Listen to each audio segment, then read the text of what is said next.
It is time for the Drew Yari Show.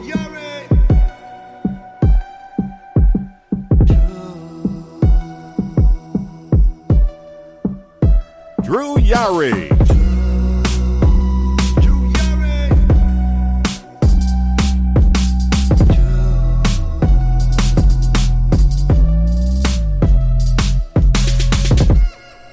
What's going on, guys? It is Wednesday, 8 p.m. or 8:02 p.m. Central Time here in San Antonio. Welcome back to the show. And you already know me. I'm Drew. With me tonight is Justin. How you doing, Justin? Not much, man. You know, I'm sure going to talk about it, but a chaotic week of wrestling, chaotic last few days, and I'm pretty sure we're going to be talking a lot about that. So I can't wait. Oh, you know it. And the third man on tonight's show for this three-man power trip, Ruben Prime. Welcome back to the show, Ruben. Hey, glad to be back. It's been a chaotic weekend of wrestling, and very intrigued to hear you guys' opinions on all the chaoticness that's been going on.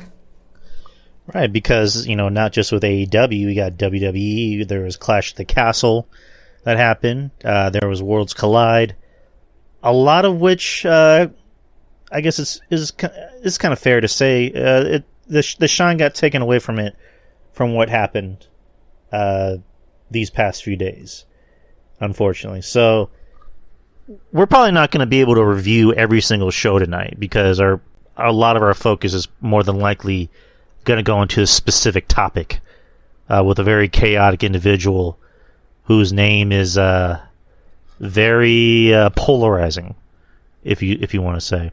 You say CM Punk. I was going to say Braun Strowman, but Braun Strowman came back on Monday Night Raw. It's pretty crazy. No, that's probably our only review of Monday Night Raw. So All Out happened on Sunday. Which is usually the pay-per-view that, you know, plays on I was gonna say Memorial Day, Labor Day, and, you know, we talked about it on Wednesday. 15 fucking matches, like Jesus Christ. So I'll be honest, I had it on as background because Brian Wright here in the Wrestling Soup Discord channel was playing it. He was having a viewing party. So I was just watching it, and I was just hearing everyone talk shit about it. So, every other match... I mean, before we get to the meat and potatoes, what did you guys think of All Out, you know, before I guess the only thing that was worth a damn about the pay-per-view? You go first, Root. I was working when All Out was going on, but I, you know, kept tabs on... the highlights and the results, and already injuries. There were botches in some of the matches. Ruby Soho got injured during a pre-show match, and I was like, oof. And just the overall length of the pay-per-view that is long, and it just seems like people were trying to excuse it, which, you know, they bring up, what about WWE? But, you know, when they bring that, their argument is flawed. But anyway, there are a few highlights, you know, Jericho and Bryan Danielson, Swerve in Our Glory versus The Acclaim, which, you know, The Acclaim are super over. And, you know, there were a few bright spots of the pay-per-view, but overall, everyone's been saying the pay-per-view is long, and I understand trying to get everyone, you know, on the pay-per-view, give them a spot, but, you know, you gotta lighten the load, because I know by then people were just burnt out, and people watching at home burnt out too, and I think that there's a way to get people on without having to just have a 5-hour plus card like that's just way too much. That's just overdoing it. I mean, for me, like overall, I thoroughly enjoyed the pay-per-view for the most part. Way too long though. Way too long. 5 matches too long. It should have been 10 matches tops.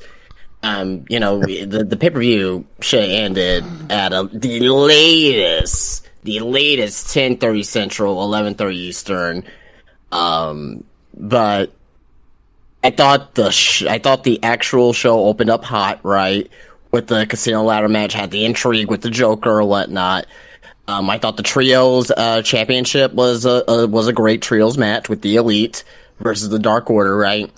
Then after that, it slowed the hell down, right? I didn't understand Power Hobbs just squashing Ricky Starks in a matter of minutes, right? FTR and Wardlow versus Jay Lethal more Machine Guns. I mean, that was blah, right? Swerve Our Glory and the Acclaim, fantastic tag team match. I mean, I think that was probably match of the night in my opinion. Christian versus Jungle Boy. I got where it was going. It is a very, very, very heel-like move, very dick move for Christian there. But I mean, this was Jungle Boy's first big singles match on pay-per-view, and he gets squashed in 20 seconds. Like, I don't like that. You know what I mean? Jericho and Bryan, good match. Went too long. Went like over 20 minutes. It didn't need to go over 20 minutes, right? And the main event, you know, that was good. It was good, right? You know what I mean? I didn't think it was great. It wasn't like a 5-star classic or anything, but you know, it was solid. It was solid 3 stars. You know what I mean? I think it did what we needed to do in the main event, right? But overall, I mean, if I had to give a show out of 10, you know, I'll give it like a 6.5. You know what I mean? You know, not the worst AEW pay-per-view of all time, definitely not the best, and it's not even the best pay-per-view of the entire weekend. So, obviously that goes to Clash at the Castle. So. But yeah, I mean, that's overall my thoughts for that show, because, I mean, the show-wise wasn't anything special, anything to write home about. I was going to say about the Christian match, apparently Christian has hurt ribs, so that's why they had to cut the match short. Yes. He is injured, so I understand that. Why not? And I get it, you know, you want to turn Luchasaurus heel officially and, you know, how pair with Christian. I get that, right? But how does Jungle Boy get his heat back if Christian's going to be out?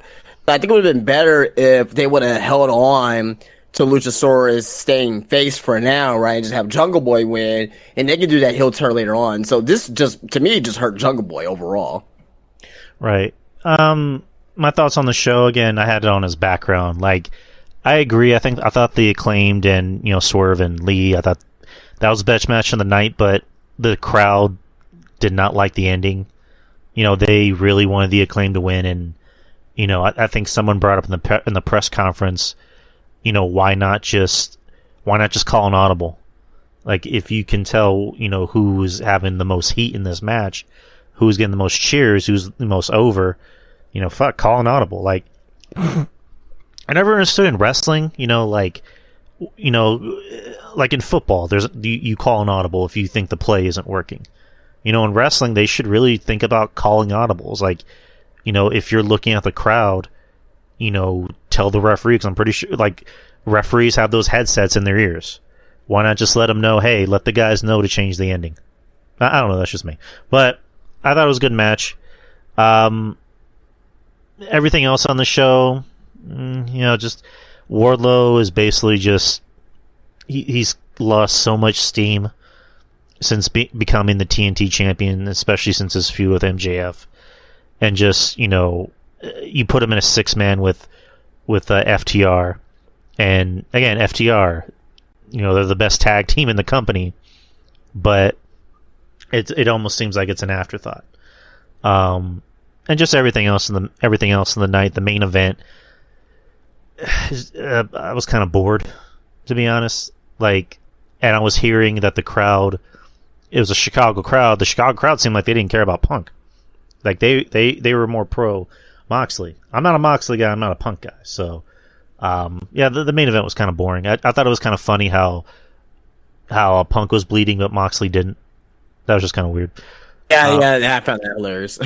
Everything else in the night, you know, again, why does it need to be 15 matches? Like, you know, Justin, you said 10. I think it should be 8. In my opinion, it really should just be 8 matches. Yeah, the only reason why I said 10 is because they only have 4 pay-per-views a year. Right. So, you know, I mean, if it's like they have 13 pay-per-views, okay, yeah, 8. I think 8 is perfect, but that's the only reason why I said 10. I agree, but like, you know, if you really can't get people on the show that you think should be on the show, give them a big match on Dynamite. Give them a big match on Rampage. So I don't know, that's just me. But everything else of the night, wasn't too crazy about it. It was very much a D show, in my opinion. I know Justin, you gave it a 6, like a 6.5. I'll probably give it a 6. I'll go lower. It was a 6. Just too goddamn long. So let's get to the meat and potatoes. So, and also let me add one more thing. Chris Jericho beating Bryan Danielson. Why? Like, what was the purpose of that, really? I don't get it. But anyways, let's get to the media scrum. So the media scrum, to my knowledge, I think they only hold it after All Out, or do they hold it after every other pay-per-view? They hold it after every pay-per-view. Okay, there you go. So, media scrum. The first one in was Punk, who talked for about 20-25 minutes. And he had a lot to say. I think everyone's already heard the interview like 1,000 times already in the past 3 days. So 1,001 times, but who's counting? Right, and it's just like everyone else has already covered it. Soup's covered it. You know, Kevin Castle, Cornette's already covered it. Just so I don't really think we need to listen to it. We can just like go through it. So the interview starts with an interviewer. I think his name is Nick, who's talking. Who? Nick Hausman. Hausman, there you go. Nick Hausman talking to Punk, and then, you know, saying something about being friends with Scott Coltman, who, as we all know, put 2 and 2 together, that's Colt Cabana, who is an old friend of Punk. They're no longer friends. They haven't been friends for the longest time. From what I heard, they stopped being friends after the trial. The big trial with CM Punk and WWE and the doctor, the C-Pack doctor, the Z-Pack doctor. And the story that I remember was that Colt Cabana actually went to a WWE show while they were being sued by WWE. So I believe Soup even covered it, that Punk, you know, cut all ties with Colt Cabana. He just told him straight up, you know, I'm not helping you, we're done. And that's one thing he brought up during, you know, his interview was, you know, I paid for all his bills. I have invoices, I have emails, I have receipts, blah, blah, blah. I even emailed me saying, you know, we'll go all separate ways. I can pay for my own attorney. And brought up the fact that Colt Cabana shares a joint bank account with his mother, which he seemed to really like hammer at home. You know, oh, he has a bank account with his mother. Oh, it's like, why are you laughing at that? That's kind of a dick thing to say, but whatever. And, you know, brings about, like, I guess this had a point, because he brought up the fact that, you know, the EVPs, which we already know who the EVPs are of AEW, had apparently been feeding information to dirt sheet writers that apparently Colt, the reason why Colt lost his job in AEW was because of Punk. And because, you know, the EVPs, you know, the Young Bucks and Kenny Omega, I think more so the Young Bucks, are friends with Colt Cabana. And so he referred to him as just being clueless EVPs that couldn't fucking manage a target, which I thought was kind of funny. And, you know, brings up Adam Page, which he refers to him as a clueless, airheaded fuck, when he went into business for himself during that one promo that was setting up Page's and, you know, Punk's feud, where I think Page says something like, I'm trying to save AEW from you, or something like that. And months later, you know, Punk did the infamous promo in Virginia where he called out Adam Page, and Adam Page wasn't there, and said that's coward shit. That's not cowboy shit, and blah blah blah. I'm not gonna repeat word for word what Punk said. I'm just pointing out the big the gist of it. And honestly, again, not a Punk fan. I think he's just unbearable, but he has a point. He definitely does have a point. There's a part during the scrum where he's talking to somebody, and he says, I'm sorry if I sound snippy. I'm just I'm tired. I'm old and I'm hurt, and I work with fucking children. Like, we're in our 30s, right, guys? I think Justin might be a little older than me. I think Ruben's a little older than me. But we're at a point where we've been in that kind of mindset of like, Jesus Christ, I'm working with fucking children. Like, we're Punk in that sense, where it's just like, we want to get shit done so we can move on with our day, but we're working with just very immature people that would rather just be best friends and just do everything the way they want to do instead of just getting shit done. Like, we've all had that mindset. We still do. And he brought up Adam Page saying that he doesn't take advice, which I don't know if we talked about it, but it's just like, to say that, for Adam Page to say shit like that, to say, oh, I don't need advice. The veterans offered me advice, but I don't need advice. And it's just, I think about a video I saw where it was backstage at the WrestleMania press conference in LA. You see Austin Theory talking to The Undertaker. Like, I'm pretty sure Austin Theory, he's a young guy. He's not even like 25 yet. And just imagine him talking to The Undertaker, and The Undertaker giving advice to him. Like, I can't imagine Austin Theory being like, what do you know, Mark? Like, I can't picture that. Like, he's there soaking up that knowledge. You got these people, you got these guys in AEW, all friends wrestling is what everyone calls it. The Young Bucks have a history of not listening. Even Cornette. Again, I'm not saying Cornette is, where is gospel, but Cornette's Cornette. Jim Cornette is Jim fucking Cornette. So he's going to know a thing or two about wrestling. He would mention how he would try to give advice to the Young Bucks about how to work their matches, how to slow everything down. Don't do your finisher 18 million times in a match, but they didn't listen. Kenny Omega doesn't listen. Adam Page clearly doesn't listen. So, I side with Punk on that sense. As far as, everything that happened afterwards, that's a different story. Before we get to what happened after the scrum, what did you guys think about the scrum in question? I mean, there's really nothing that you can really say about it. I mean, he was wrong, right? You know what I mean? The main thing that I saw there was that Tony Khan needs to step up and be a leader right there and be like, hey, you know what, Punk? Hey, let's not talk about this now. Hey, let's talk about, your win. Let's talk about, what's coming up at Grand Slam. Let's talk about, MJF, which they touched on for a moment, but that was like 5% of that particular interview at the scrum, but he was definitely in the wrong, and Tony Khan just refused. He refused to stop it. You are the owner of the second biggest wrestling organization in the United States, if not the world, right? Debatably, New Japan is bigger, but, whatever, right? But regardless of that, I'm pretty sure you have lost respect with your employees in the back. You lost respect with your wrestlers. You lost respect with your coaches. You lost respect with pretty much everybody. I would think, at least. I'm not sure if that's the case or not. And you make it seem like you're a pushover at the end of the day. So I feel bad for Tony Khan. I really do. And you guys who's been exposed to me for the past few weeks know that I'm not an AEW hater. I'm not a WWE lover. I mean, I just call it what it is, and I love wrestling in general, right?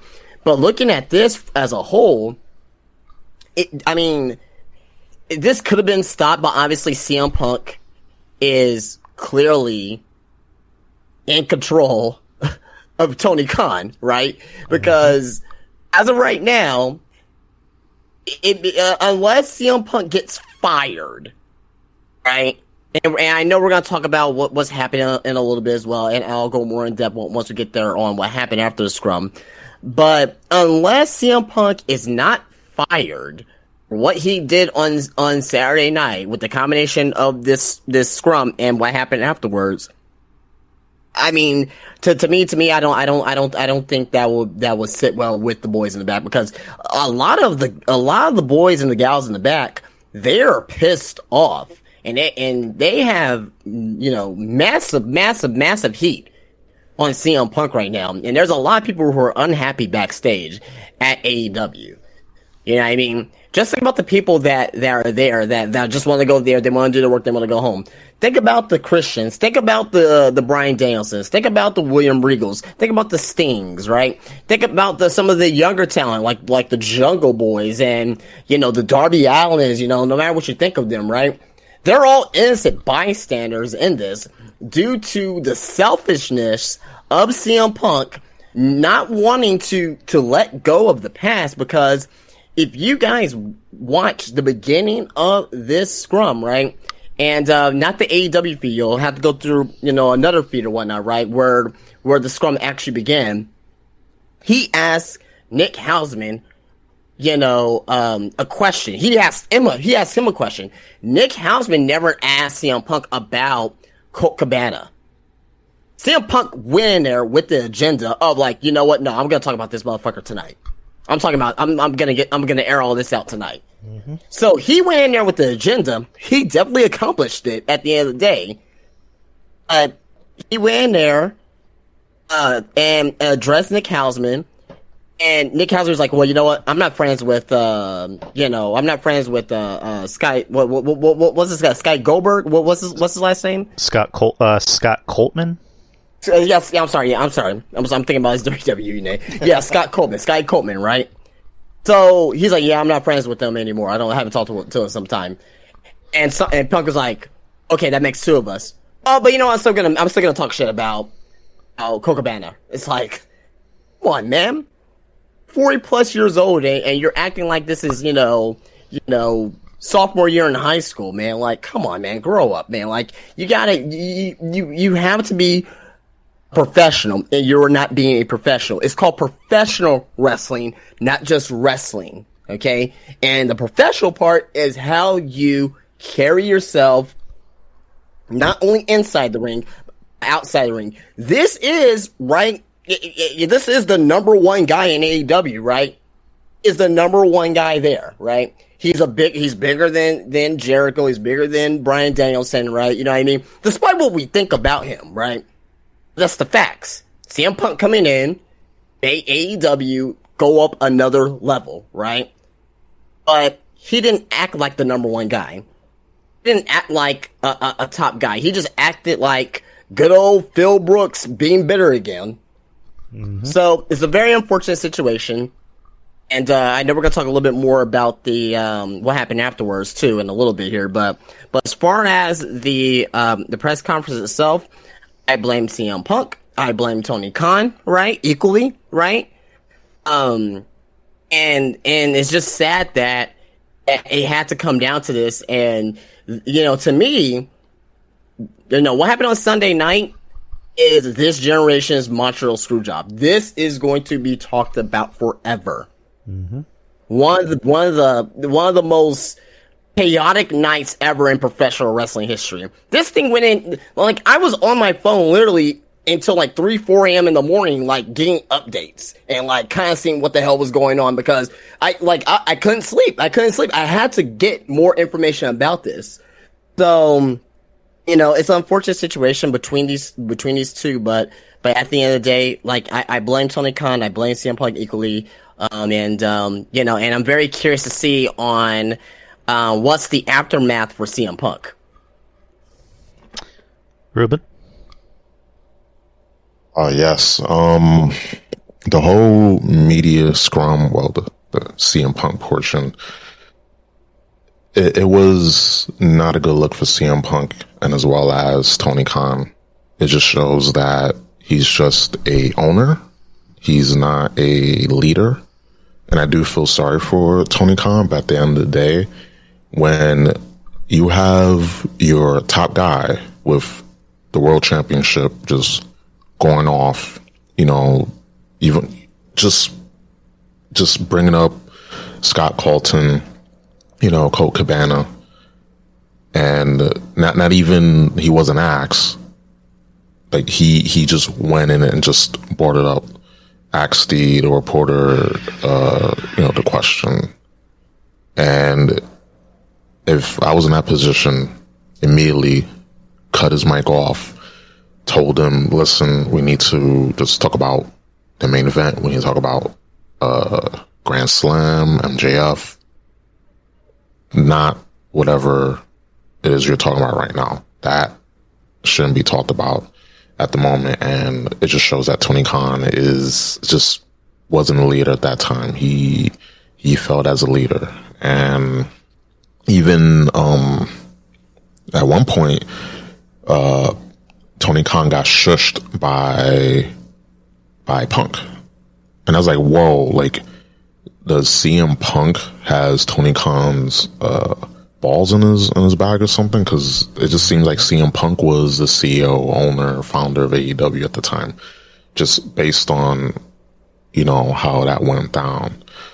And I know we're going to get to what happened after the scrum, but also we got to put blames on the EBPs, because they were the ones who were leaking info, making it seem like reason why Colt Cabana was out of the job in AEW was because of Punk being there.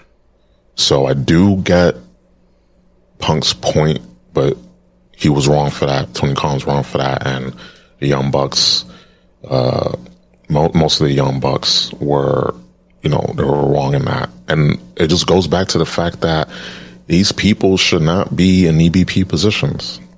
They should not be in EBP positions. Like, they want the title and the power without acting like EBPs. And to me, the term All Friends Wrestling, I know Cornette and other people in the community have been saying this, is true. It's true no matter what. If you're a fan of the Elite, if you're a fan of AEW, if you're pro AEW, the fact of the matter is you cannot have just this all friends mentality. You cannot have this, I'm just going to have a company and just, have my friends go over and fuck making money and being profitable, because last time I checked, that's what a company is about making a profit.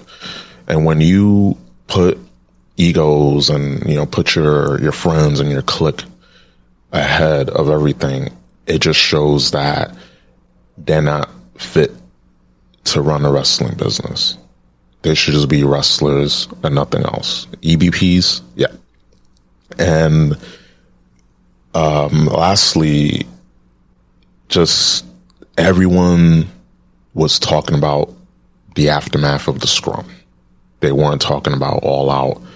They weren't talking about Swerve in Our Glory versus the Acclaim. They weren't talking about the other good matches that were on the card. They were just talking about CM Punk. And again, it just proves that while I get CM Punk's angst and anger is with everything, he handled it poorly and just shows a lack of character when it comes to Punk. But again, should we be surprised? Because at the end of the day, this is, Phillip Brooks we're talking about. We've known this from the jump. And lastly, it's just a bad look. I don't know if I don't want to jump too far ahead, but the opener for Dynamite, there was definitely no CM Punk in the opener at all. Mm-hmm. And from what I gotta look at it again, but from the looks of it, there's no Elite. Oh no. From the looks of it, yeah, in the opener of the show. So that lets you know definitely suspension or termination. So we just gotta wait and see. But just from the looks of, what's going on in the show, definitely something, 'cause obviously both championships were vacated. So he's gotta wait and see. But this whole scrum, it's just a bad look for AEW, and there has to be some sort of structure. There has to be leadership. You cannot have it be all friends wrestling, because this was going to happen. You're going to have egos in the way.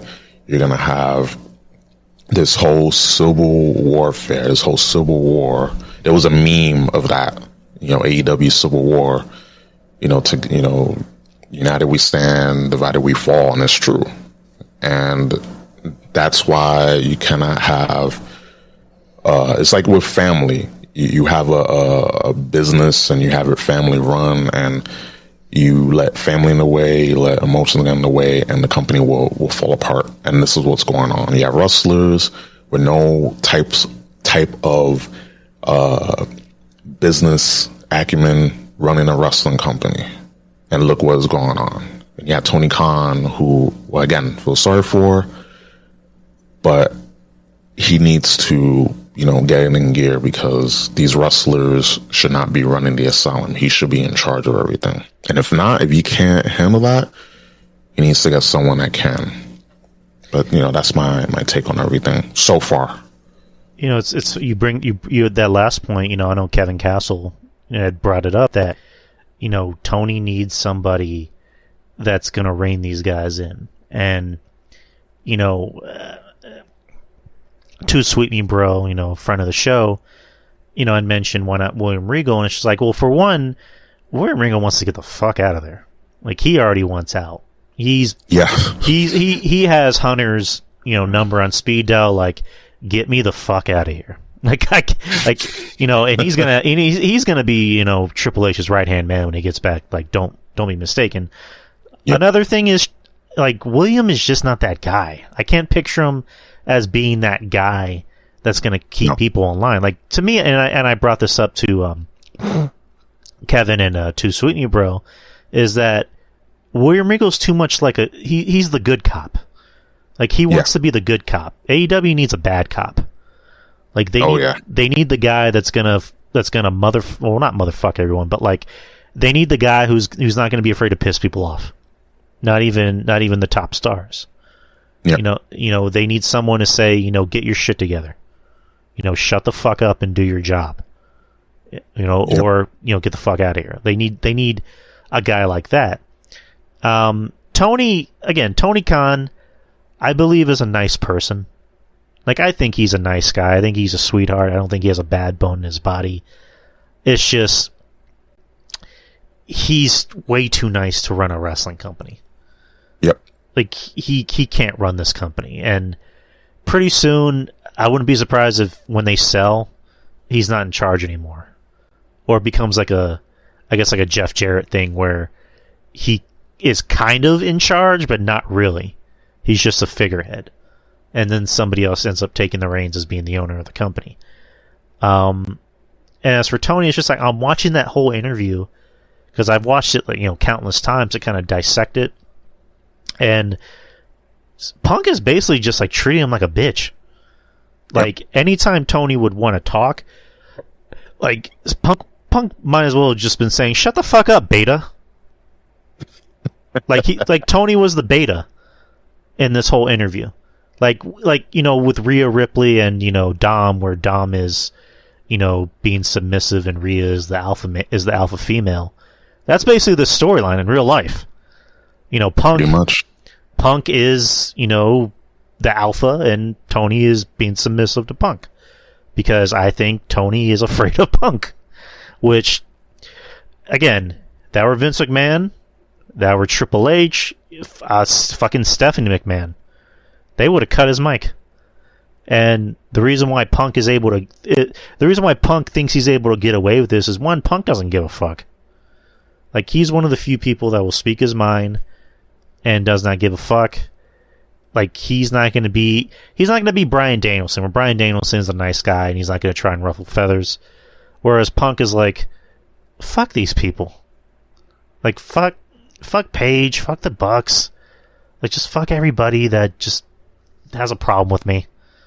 And that's kind of another conversation in itself, where a lot of the locker room is pissed off that CM Punk came in, that Bryan Danielson came in, that Moxley came in, FTR, and it's just like, you're getting mad that ex-WWE guys who actually did something are taking your spot that you thought you deserved.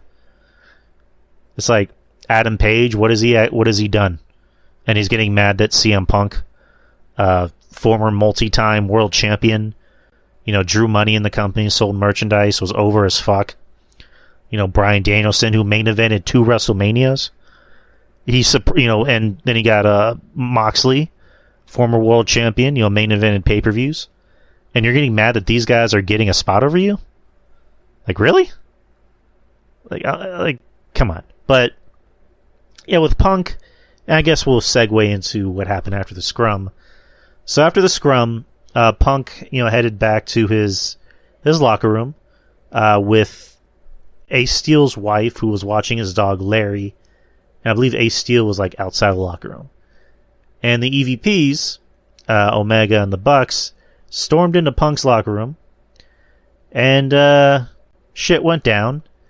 The story was that Punk threw a swing at one of the Bucks. I think it was Nick, and gave him a black eye. And Ace Steel came in, and him and Omega went at it. And the story is that he actually bit Kenny Omega on the face and pulled his hair. And during one of the interviews with Keith Lee and Swerve, you see a security guard running somewhere. And, people are thinking that's maybe when the fight took place. And, they had to be broken up or whatever.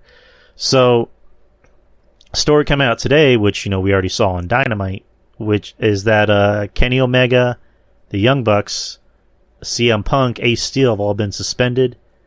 It's being talked about that Ace Steel is definitely probably going to get let go.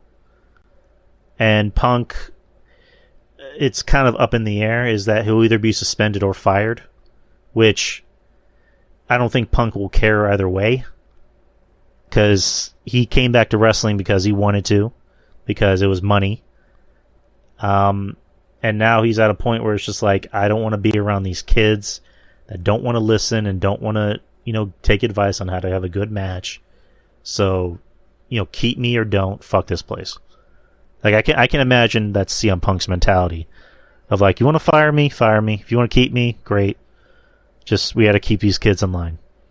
So, I guess the question is, should CM Punk be fired or just suspended? Whoever wants to answer that. I'll go first. So, let me ask this question first. When Eddie Kingston had the altercation with Sammy Guevara, what was his punishment? I got suspended. Suspended, right? Suspended for 2 weeks. Mm-hmm. Got suspended for 2 weeks for nearly, he didn't even fully pie-face, grazed Sammy Guevara in an altercation in the back. Mm-hmm. CM Punk not only hijacked Mia Scrum, and also as well, and I forgot to point out earlier, took away MJF's moment, right? MJF came back, big deal. CM Punk took away his moment. Now, we don't know all the 100% fact details. We don't know if the Bucks were the aggressors or if CM Punk were the aggressors. That is still remain to be seen. We probably won't know about that for months, maybe. I don't know. But let's just say that CM Punk was the aggressor and he threw the first punch when the Bucks went in there. You have to fire him. You have to fire him. And the reason being is because of the fact that I understand why Tony Khan probably don't want to fire him. Oh, he's my biggest draw, you know what I mean? I signed this guy for a lot of money. I get all that. But CM Punk is now showing his true colors, right? He is not worth the investment. Nope. Not worth the investment. Not worth the investment because of the fact that ever since he came into AEW, probably not ever since, but probably around, we'll say maybe around March, around when Cody left, the product of AEW is starting to go down. And you could blame Tony Khan as well, bringing in, all these ex-WWE guys, and all wrestlers have egos, and we all know that at the end of the day, people are not going to be happy where they're at because of their spot.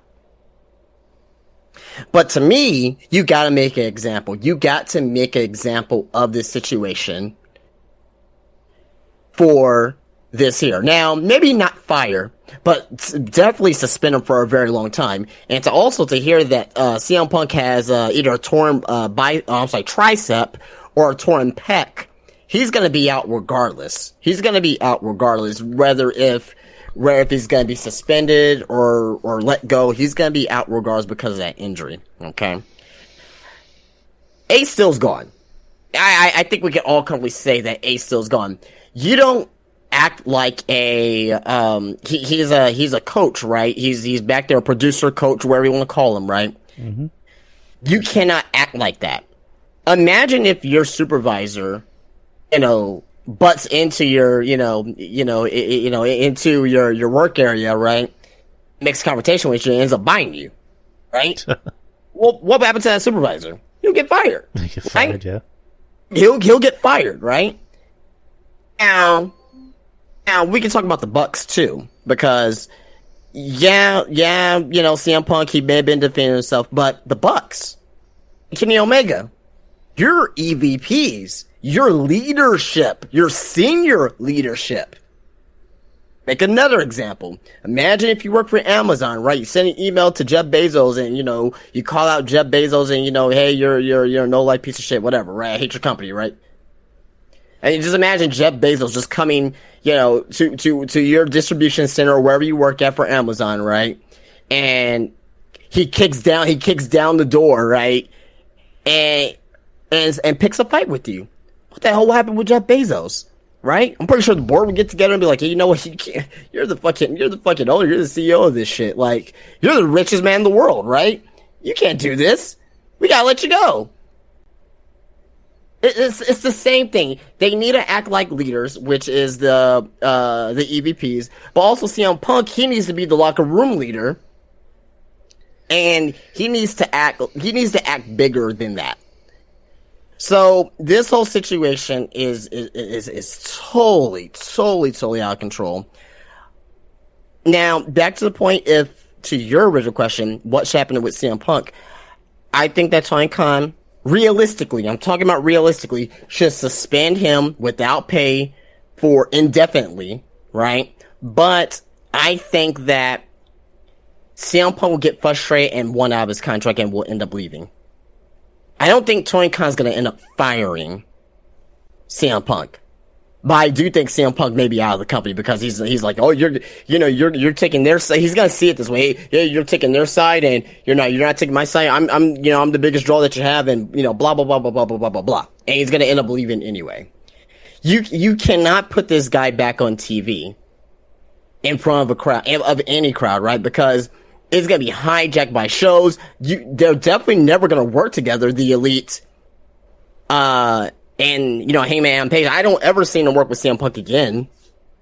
Ever, right?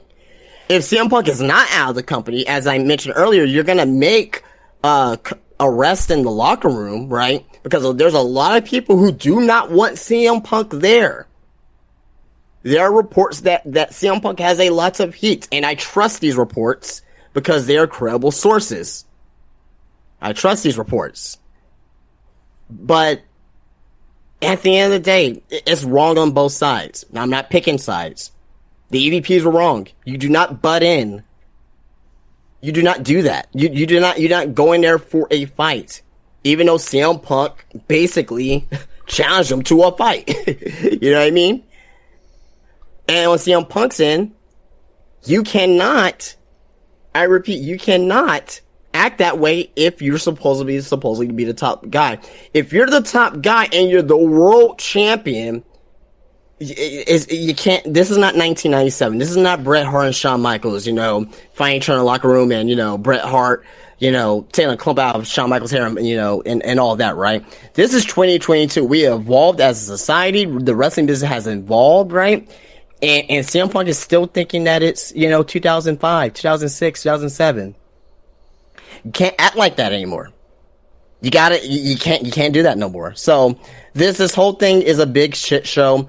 My prediction, though, I think that CM Punk will be out of the company eventually, and I think we've seen the last major wrestling match from CM Punk in America. I really do. It's unfortunate, but I think the bridge is burned so badly at this point that it can't be rebuilt. Yeah, but just going back to what I was mentioning about CM Punk. CM Punk is one of those guys that he thinks out loud. Like, he does not give a fuck. Like, he doesn't make cryptic, well, he does and he doesn't. But like, he'll say what's on his mind, even if it's just dude, maybe you should just shut the fuck up. Like, what he said about Sasha Banks and Naomi, and two people that he's never even fucking met. And then he's putting on Twitter, you should support your employees even if it pisses off your boss and blah, blah, blah. All the while, Big Swole, Leo Rush, let's see, who are some other fucking names? MJF. And it's like Punk was, quiet. Like, quiet as a fucking church mouse. And it's just like, really, dude? And, it's, again, every other comment out of this dude is just WWE does this, WWE does that. WWE, everyone there doesn't have any balls. Fuck that company. Blah, blah, blah. It's like, Punk clearly has jilted lover syndrome when it comes to WWE. It's just, again, it's what makes him unbearable now. I mean, he's always kind of been like that before, but it was kind of different then because he was in an environment where people were able to kind of step in and be like, maybe you shouldn't say this because this is a publicly traded company. And now he's in a company that's not publicly traded with a money mark for a boss that, again, Tony Khan, nice guy, but he clearly doesn't, I'm sorry, he doesn't have any fucking balls. Like, he's too nice. He's allowing the inmates to run the asylum. He's a mark. I mean, he's a mark. He wants these guys to be his friends instead of being a boss, instead of being the leader. Right, and then that's his issue. And then you have CM Punk, who's basically the worst inmate of them all, who is just going to say and do whatever the fuck he wants, and he knows Tony isn't going to say shit about it. And, now Tony had to make a big boy decision and suspend Punk. And, he had to suspend, Kenny and the Bucks. Again, going back to your point, Punk, if Punk do the first punch, he should be fired. If the Punks, or not the Punks, the Young Bucks and, Kenny, the story is that they broke into his locker room. Aggressors, yeah. And so they're the aggressors. So, and the talk is that they're threatening to walk out.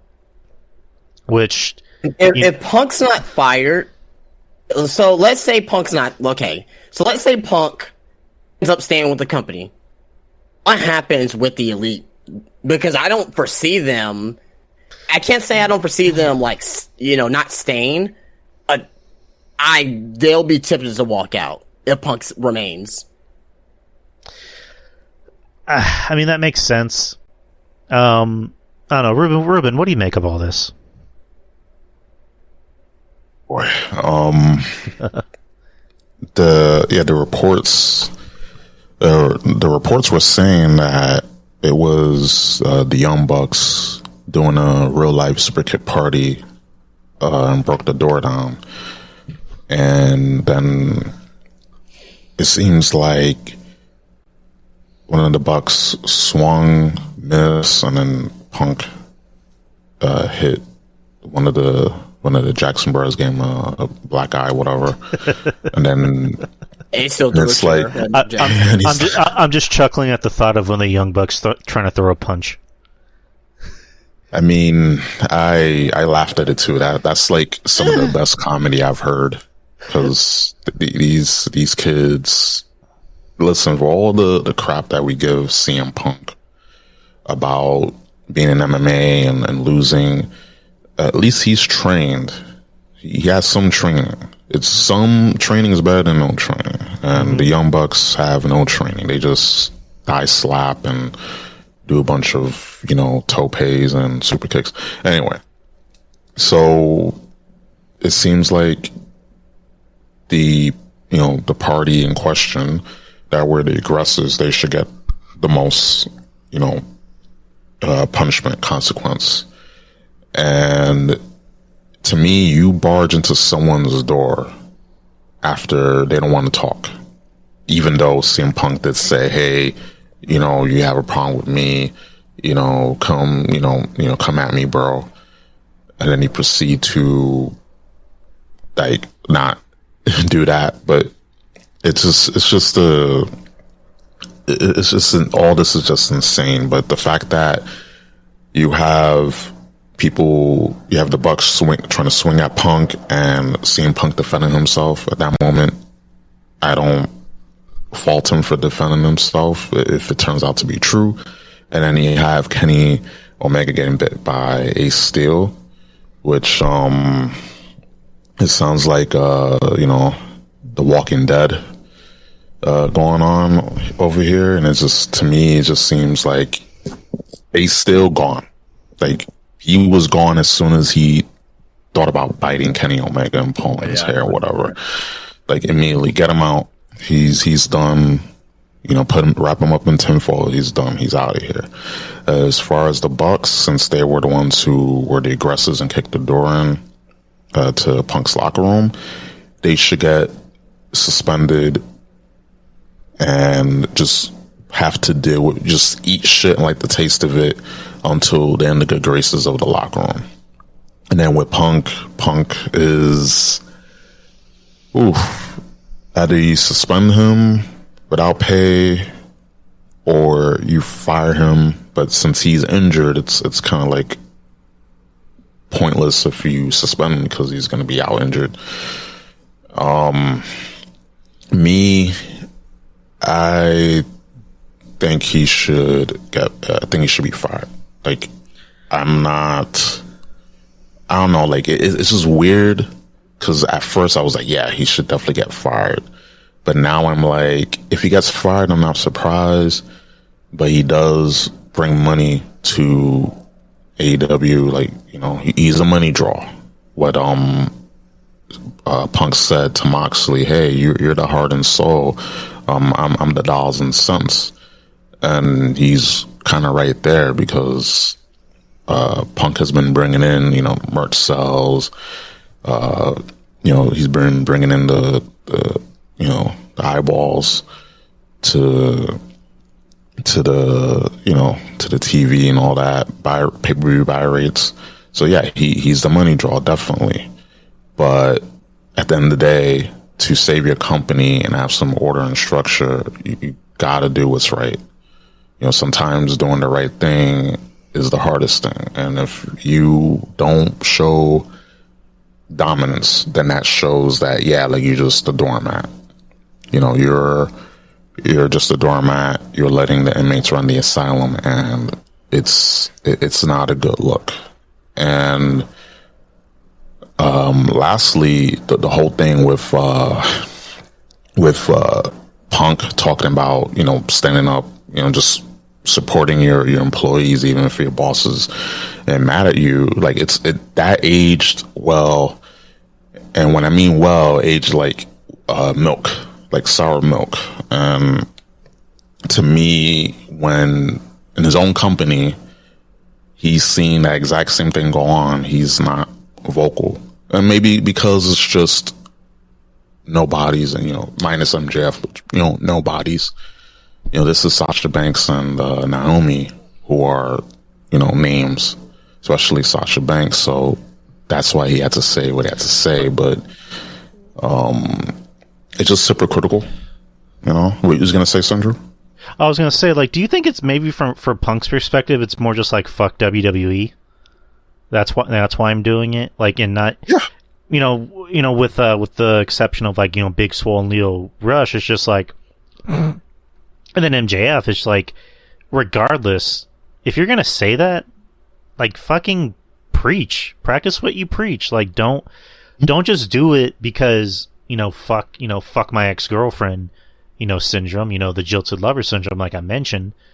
It's just, again, like I mentioned earlier, I agree with how Punk is feeling, but just, again, we've seen Punk unravel. And, you know, Justin mentioned since March. I agree, you know, when Cody left, that's when the company started to unravel, because that's when people started to see the cracks of maybe this company isn't Shangri-La. Maybe this company isn't, you know, the perfect, you know, heaven that, you know, the Matt Hardys of the world, that, you know, Chris Jericho, you know, their biggest cheerleaders, you know, are preaching to say. And, you know, Punk is now the first one to be, you know, upfront and vocal, saying, you know, this company sucks because of these three fuckers. You know, they're making sure their best friends get hired, even when they're not very good and they don't draw $5. You know, Colt Cabana has never drawn $5. You know, Brandon Cutlet, whatever the fuck you want to call him. You know, again, I'm sure he's a nice guy, ... but he, for whatever reason, has an important job with the company. The Young Bucks' wife, or one of their wives, you know, is in charge of merchandising. And some random bitch is in charge of, you know, like, PR or whatever. So it's just like, it's nepotism. Like, if you're gonna label AEW in one word, it's nepotism. You know, it's friends and family. It's a friends and family company. So I think what happens in the next few weeks, maybe months, whether the Bucks get fired, you know, the elite guys get fired, you know, the Bucks and Omega, and, you know, Punk, it's really going to set the stone, or not stone, but, like, it's really gonna set the stage of what this company can really be. You know, I think if Punk leaves, if he gets fired, I don't know. I think maybe that'll make the company even worse. Because, you know, Punk brought in more eyes and ears to the company. And, you know, a few weeks ago when, you know, Kenny Omega made his comeback, you noticed that there was a dip in viewership. That people left. Like, they went from 1 million to, like, 960,000, I think. Yeah. Because the people, they're already starting to see through their bullshit. They're already starting to see through the elite's bullshit. They're tired of that bullshit. Oh, yeah. You know, they want to see, you know, good wrestling from the Punks. They want to see, you know, Danielson. And even to a lesser extent, you know, Jericho. You know, at the end of the day, Jericho's still a star. You know, he drew money. He was a world champion in WWE. You know, and they want to, and God help us, they want to see guys like Wheeler Yuta and Daniel Garcia have wrestling matches. You know, they want to see FTR. They're getting tired of the flippy, dippy, doodah bullshit. You know, they're getting tired of guys, you know, like Jim Cornette says, you know, these motherfucking outlaw mud show goose jacking off all over the wrestling business. You know, they're getting tired of that bullshit. They want to see Punk. They want to see that kind of wrestling. And, you know... Let me ask a quick question. Go ahead. So, sorry to interrupt. No, let me ask a quick question. So, if CM Punk stays, what is that going to do to the morale backstage? If he gets fired or not, but if he stays with AEW, what will do to the morale backstage with the talent? I don't think it's going to be good if he ends up staying. Well, let's talk about something that happened a few weeks ago. So, like, there was that talent meeting before Dynamite, where the whole thing about it was that Tony Khan sent a meeting, or not Tony Khan. Tony Khan sent an email to Stephanie McMahon and Nick Khan about tampering with talent. And the details about the meeting came out was that I think Jericho said something. I forgot what he said, or what he, you know, supposedly said.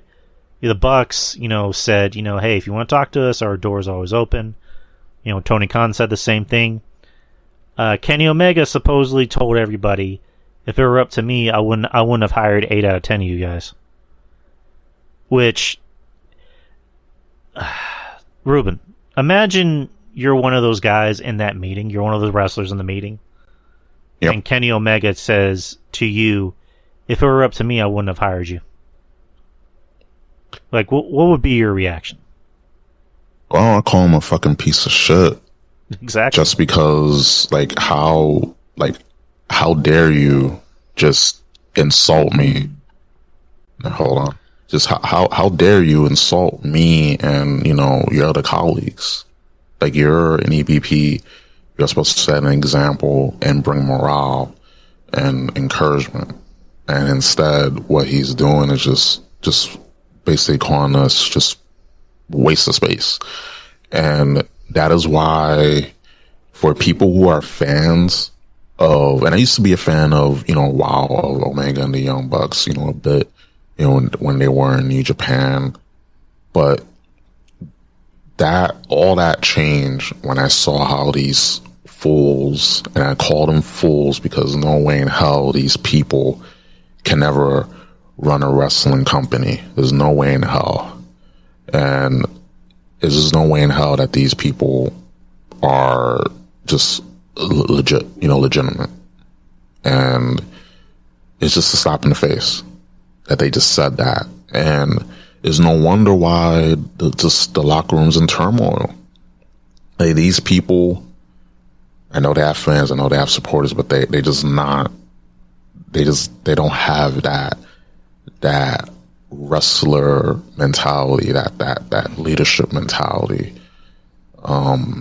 They're just all about themselves. They're all about, I want to make sure that me and my friends, get the shine and, everyone else, because it's just all about us. And we're just using Tony Khan's money to create a company, and we're just going to use it as our sandbox, rather than, let's just make an actual alternative for people who don't want to go to WWE, or maybe people who want to have a different feel, a different type of wrestling, But no, just all it is let's just build our own sandbox, and everyone else is just useless eaters, and to me that's just a big tell of how these people really feel about not only the other wrestlers but the fans.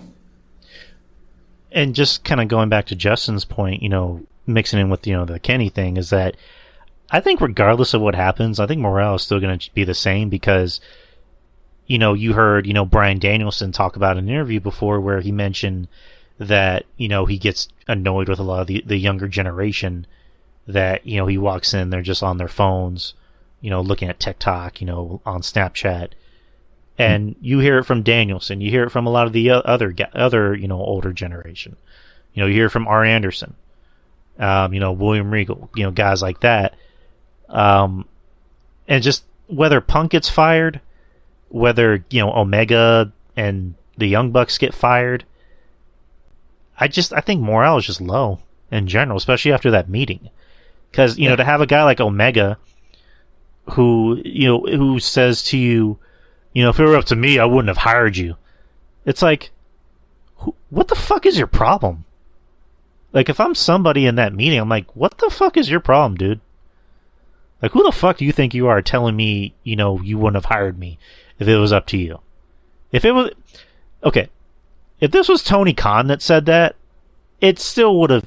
I think the reaction would have kind of been the same, but it would have been more of like, it's coming from your boss, so it's like, oh shit, I need to get better, I need to improve. And I've had those talks with supervisors where they say straight up, you need to get better. I'd better see some improvement.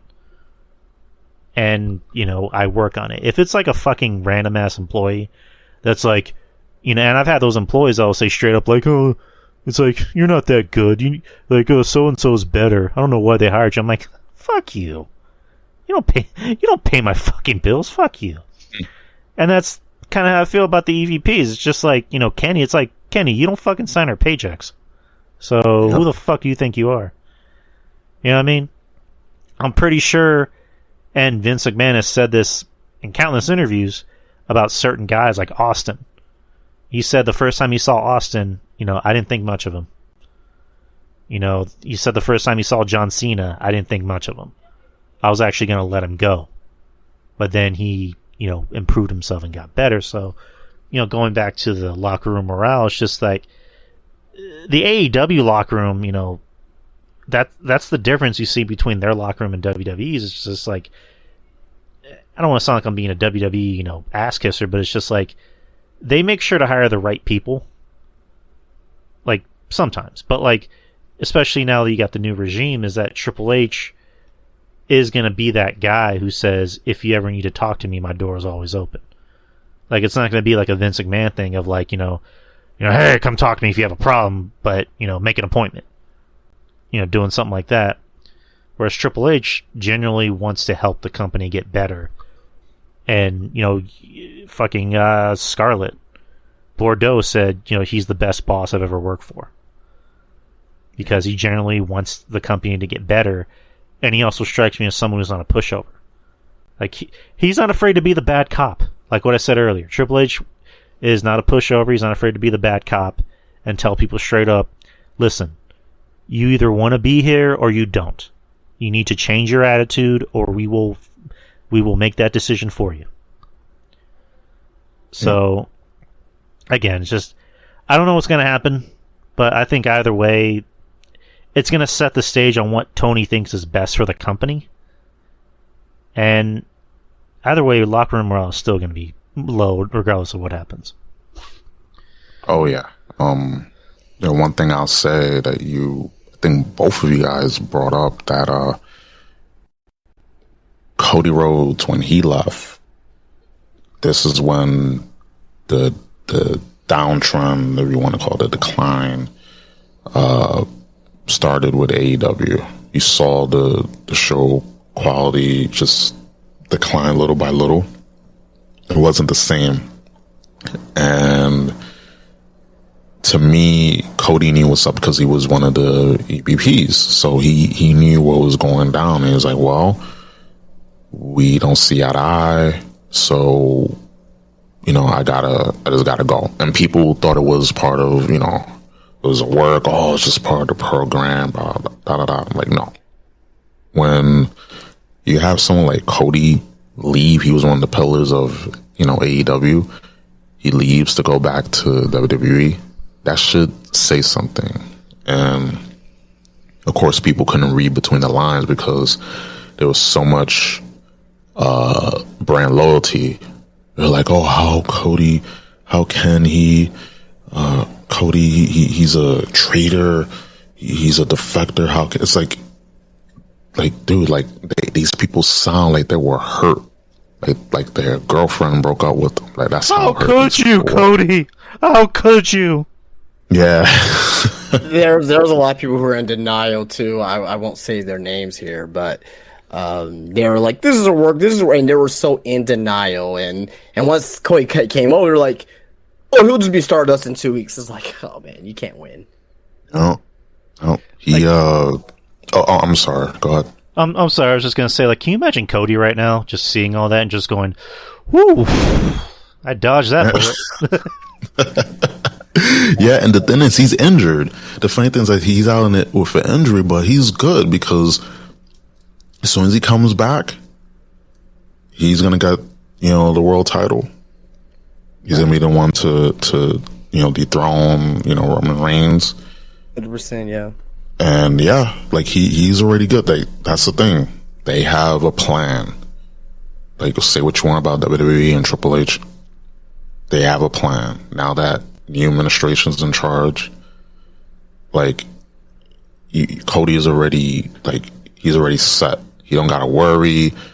He don't gotta, you know, just argue and all that. Like, he's good. And, you know, I hate knocking on AEW because I do have my favorites on there. You know, Danielson, MJF, Wardlow, Daniel Garcia, you know, The Acclaim, Thunder Rosa, Tony Storm, just to name a few. I have favorites on there. And it's just that the company needs leadership. And when you have EVPs running things, well, if you call that running things, you definitely see that they're just using that as a sandbox. And something has to change because people are not going to put up with this. Like Drew said, the morale is down. No matter what, whichever way things go, you still have morale issues. When you have an EVP telling people, "Oh, you guys ain't shit," like I wouldn't hire the lot of y'all. Like, who says that? And then I know you guys know about the whole thing with Thunder Rosa. It's crazy. She won the the women's world title, and she has been an afterthought. And then people, Britt Baker and co, just bringing up, "Oh, she works stiff, blah blah blah," and then the whole fight allegedly, she was hiding from Jamie Hayter, and like, really, she's an MMA fighter. Like, why she gotta hide? That to me, that's just BS. And Sammy Guevara and Eddie Kingston thing that we touched on, like it's chaos there, and there's no leadership because everyone is worried about their own egos and worrying about not pissing people off and just walking on eggshells. That shouldn't be the case in any company, let alone a wrestling company. And like I said, things have to change just for the sake of that company, because right now, like, there's a huge cloud with AEW, and I have that worry. And just how things are going, it's with this whole thing with CM Punk, it brought the company down. And there's going to be a lot of damage control and they got, they're starting to in the right step the step in the right direction, but it's just a lot they need to do. And we just got to wait and see the next, few weeks, month or two. We got to wait and see. You mentioned the Eddie Kingston thing. It's just like, what's going on in that company where it's just like people just become a completely different person when they go to AEW? It's just like with Eddie Kingston, like, he came from fucking CCW. The guy did all these bloody death matches. And I remember Shaheen, Shaheen from Breaking the Apocalypse, shout out to Shaheen. He knows Eddie Kingston. Like, he actually worked with Eddie Kingston. And even he was like, when he saw like all the tweets and all the shit, he's like, what the fuck is going on? Like, what the fuck's all this shit? And, a guy like Eddie Kingston, again, bloody deathmatch Eddie Kingston, he's like, "Yo, don't call me fat, yo." And it's like, what? It's like, I'm not a heavy set guy. I'm all stomach, and I'm working on that. I'm working on that, guys. It's a work in progress. Wink, wink. But like, I don't like being called fat. But at the same token, I'm not gonna like pie face someone who calls me a fat piece of shit. I'm just gonna be like, yeah, okay. That's just gonna be my reaction. And then I'll cry later. I'm playing. No. With Eddie, it's just like, dude, you clearly have a problem. Like, there's something clearly mentally wrong with you, and if you're gonna make boo-boo face over somebody in storyline, calling you a fat piece of shit, which is what Sammy called him, do something about it. You know what I mean? Because like, Dusty Rhodes, for example, he was a rather robust individual, and I remember there was a promo where Piper cut, where he said he looked like he just gave birth to 6 puppies. In ring. Like, can you imagine Dusty seeing Piper in the back being, "No, baby, don't call me fat, baby. I'm the Dream. I'm gonna pie faith you in the faith, baby." Like, he's not gonna say shit like that, because Dusty knew he was fat. Yep. He's like, "Yeah, I'm fat, baby. I feel draw money. I'm money. I'm the American Dream, Dusty Rhodes, baby." There you go. That's my impression for the night. So, and then you got the Matt Hardys, who just like goes out of their way to defend people like the Bucks and Omega, and we covered this last week. Matt said, if you don't like the Bucks and Omega, then you're a fucking idiot. Literally, he said that in an interview. Like, if you don't like them, you're a fucking idiot. And then the whole thing, with Punk talking about Hangman, Matt posts on his social media pictures of him with Hangman Page. So Matt is very much in the elite camp. And there's probably still heat, stemming from, the Hardys feud with Punk and, Punk dating Lita or whatever. I don't want to theorize too much, but like, we'll get to our reviews in a bit and then questions, and we'll just close this out where it's just like AEW's in trouble. Like, AEW was already, it's in trouble not just internally, but also, with new management, with, the merger with Discovery and Warner. And in a year, there's a possibility that AEW probably won't even be on the air. You might have to catch it on like a streaming service, if any. And honestly, I mean, again, I rag on AEW. We rag on AEW. Deservingly so, if I can, speak for everybody. But it's just, I don't want AEW to go out of business. Like, I like that there's competition, quote unquote, in wrestling, much to Tony's dismay. I like that there's another place for guys to go. And not just, because for the longest time there's just WWE and nothing else. Maybe you can go to Japan. Maybe you can try it in Impact. God help us. But I want AEW to thrive and succeed. But they clearly need a better leader. And they really do need somebody that's going to rein them in. Like that. Who would that guy be? If you had to think of a guy that would be available to handle the talent. You know what? I hear this, but I haven't heard any suggestions from like not from us, not from. I just hear it like in podcasts and they're like they need somebody to rein in. Okay, right. Let's make solutions. Who would that be? I don't know. People are saying maybe Jeff Jarrett. Okay, I doubt it. Doubt it. That's what I'm saying. Like, okay, whatever, right? Like, who would be that person? Here's the thing. It's just, again, I know I just like talked a big game. I don't even know who that is. I mean, it could be somebody that we're not even thinking of. Like, Cornette would be a perfect choice, but Cornette's also like 60-something. He's made it very clear. Yeah, he wants nothing to do with that company. Yeah, guys like Cornette, guys like you got William Regal there. Like Regal's not gonna do that. No. That Regal's good for he's good for evaluating talent. But I think he doesn't have that energy as far as like actually being like ahead. You know what I mean? But you also have Daniels there. Daniels is head of talent relations. He got suspended too. Yeah, it's like Christopher Daniels. But what I'm saying, I'm not saying Daniels is good. I'm saying like if he's head of talent relations and this has happened, he should not be head of talent relations. John Laurinaitis. No, God. I mean that's not a bad name. I mean, but I get a lot of people hate him. I was kidding. And I don't like him. I don't like him though. But if he needs to be that guy to set motherfuckers straight, he's the guy to do it. If it were up to me, I wouldn't have hired 8 out of 10 of you bastards.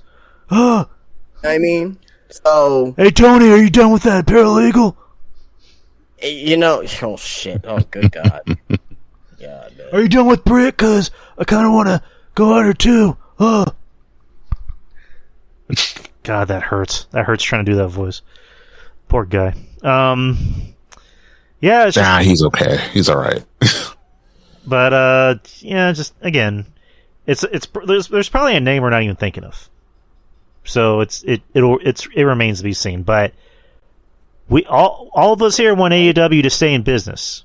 We're cheering for another company, a strong number 2 in wrestling, and not just WWE. We need more substance. It's like It's like, eating ice cream. Ice cream is good, but eating it every day, like, you need substance. You need, I don't know, let's have some chicken. Let's eat some steak. Let's have barbecue. Let's have some, let's have some Italian food. Like, let's just not eat the same thing every single day. So, we're pulling for AEW to improve. We really are. So some more wrestling happened over the weekend. Believe it or not. So, I don't think we have enough time to review both shows and do questions, but let's just try to review everything as much as we can. So, Clash of the Castle happened on Saturday. It was in Cardiff, Wales. The first pay-per-view in the UK, like the first worldwide pay-per-view in the UK, since SummerSlam 92, I believe. And I mean, that was the first stadium show, but I think if we go back to first stadium show since '92, but I think that's the first UK pay-per-view main roster. We're not including NXT Takeover since I believe Rebellion 2002, 2003, something like that. Rebellion, Insurrection, all those. Oh, it was one of those, yeah. Random ass pay-per-views. There's another one that came out in the '90s, and I actually had. One there's like your one night only. There was your what else you got? You got Capital Carnage, Insurrection. That's the one, Capital Carnage. That's the one I had a VHS of that one. Yeah, so that one for some odd reason, main event, Stone Cold versus Kane and Mankind and The Undertaker fatal 4-way just randomly. You had The Rock and X-Pac like in the match before for the WWF Championship, but whatever. Right. Good times. So yeah, Clash of the Castle. Overall, with the pay-per-view, what did you think about the show overall? I thought it was fantastic. I thought it was definitely the pay-per-view of the year for WWE. You had a potentially a 5-star match with Gunther and Sheamus, and bringing back Fabian Eichner, Giovanni, I can't even say the guy's name, Giovanni Vinci, bringing back Imperium, fantastic, right? Yes. Great match between Seth Rollins and Matt Riddle, Roman Reigns and Drew McIntyre, and remember what I said last week, I was half right. I said, Karrion Kross, he may be there. You knew coming back to WWE, Triple H was like, you know what? All this shit about you not being vaccinated. No, you gotta get vaccinated if you want to, because he's gonna need a guy like that to go overseas and go into Canada. So I was right about that. Glad I was. I thought it was a fantastic show, though. Fantastic show. Definitely pay-per-view of the year for WWE for sure. I enjoyed it too. I thoroughly enjoyed it. I thought it was a really good show. Really good crowd. The crowd was hot as fuck. Like they were white hot for everything, and it's just like I made a tweet where I'm like, going forward, we need more pay-per-views in the UK. Like, we need shows like that. Have SummerSlam back in the UK. Fuck, have WrestleMania in the UK. Can you imagine that? The Rumble, Survivor Series, have that. Like, that would just be fucking awesome. Gunther, Sheamus, like, lived up to the hype. So lived up to the hype. Great, best Sheamus match. Like, Sheamus, again, so far he's my pick for most improved wrestler. And this is a guy who we talked about where I think you were more of a Sheamus fan than me back in the day. Like, oh yeah, for sure. Sure, yeah. I think Sheamus's problem was just like, his whole thing is, I'm the Irish, badass, and I'm an ass kicker, mate or whatever. And it's just like, you watch the match and you're like, well, I think the issue with Sheamus back then, he was ahead of his time, because they weren't doing those hard style matches back then. It was just very formulaic. Nowadays, you get more of those hard hitting, strong style type of matches, and now Sheamus is, all of a sudden finally getting the respect that he is. But the funny thing is, he's been wrestling exactly the same way since 2008, 2009, whenever he debuted. I kind of disagree. Like, I don't know. I think somebody just instilled it into Sheamus's head. I'm like, you're a big guy, right? You know you look like an ass kicker. Why don't you actually be an ass kicker in the ring? And, the matches that he had with Drew McIntyre, where it's just like, granted, they're best friends and they've, known each other for years, but that helps. And those matches are really fucking good. I like the fact that they brought back Giovanni Vinci, whatever. I popped for that. As soon as not Fabian, but Ludwig, Kaiser had said, show some respect for Giovanni Vinci. I'm like, oh shit, they brought back fucking Imperium. Sweet. Like, fuck yeah. And I was kind of a little bit kind of like, why didn't they just let Sheamus have his old theme music back for one night? Like, you know what I mean? Like, that would have been cool. But apparently it wasn't up to him.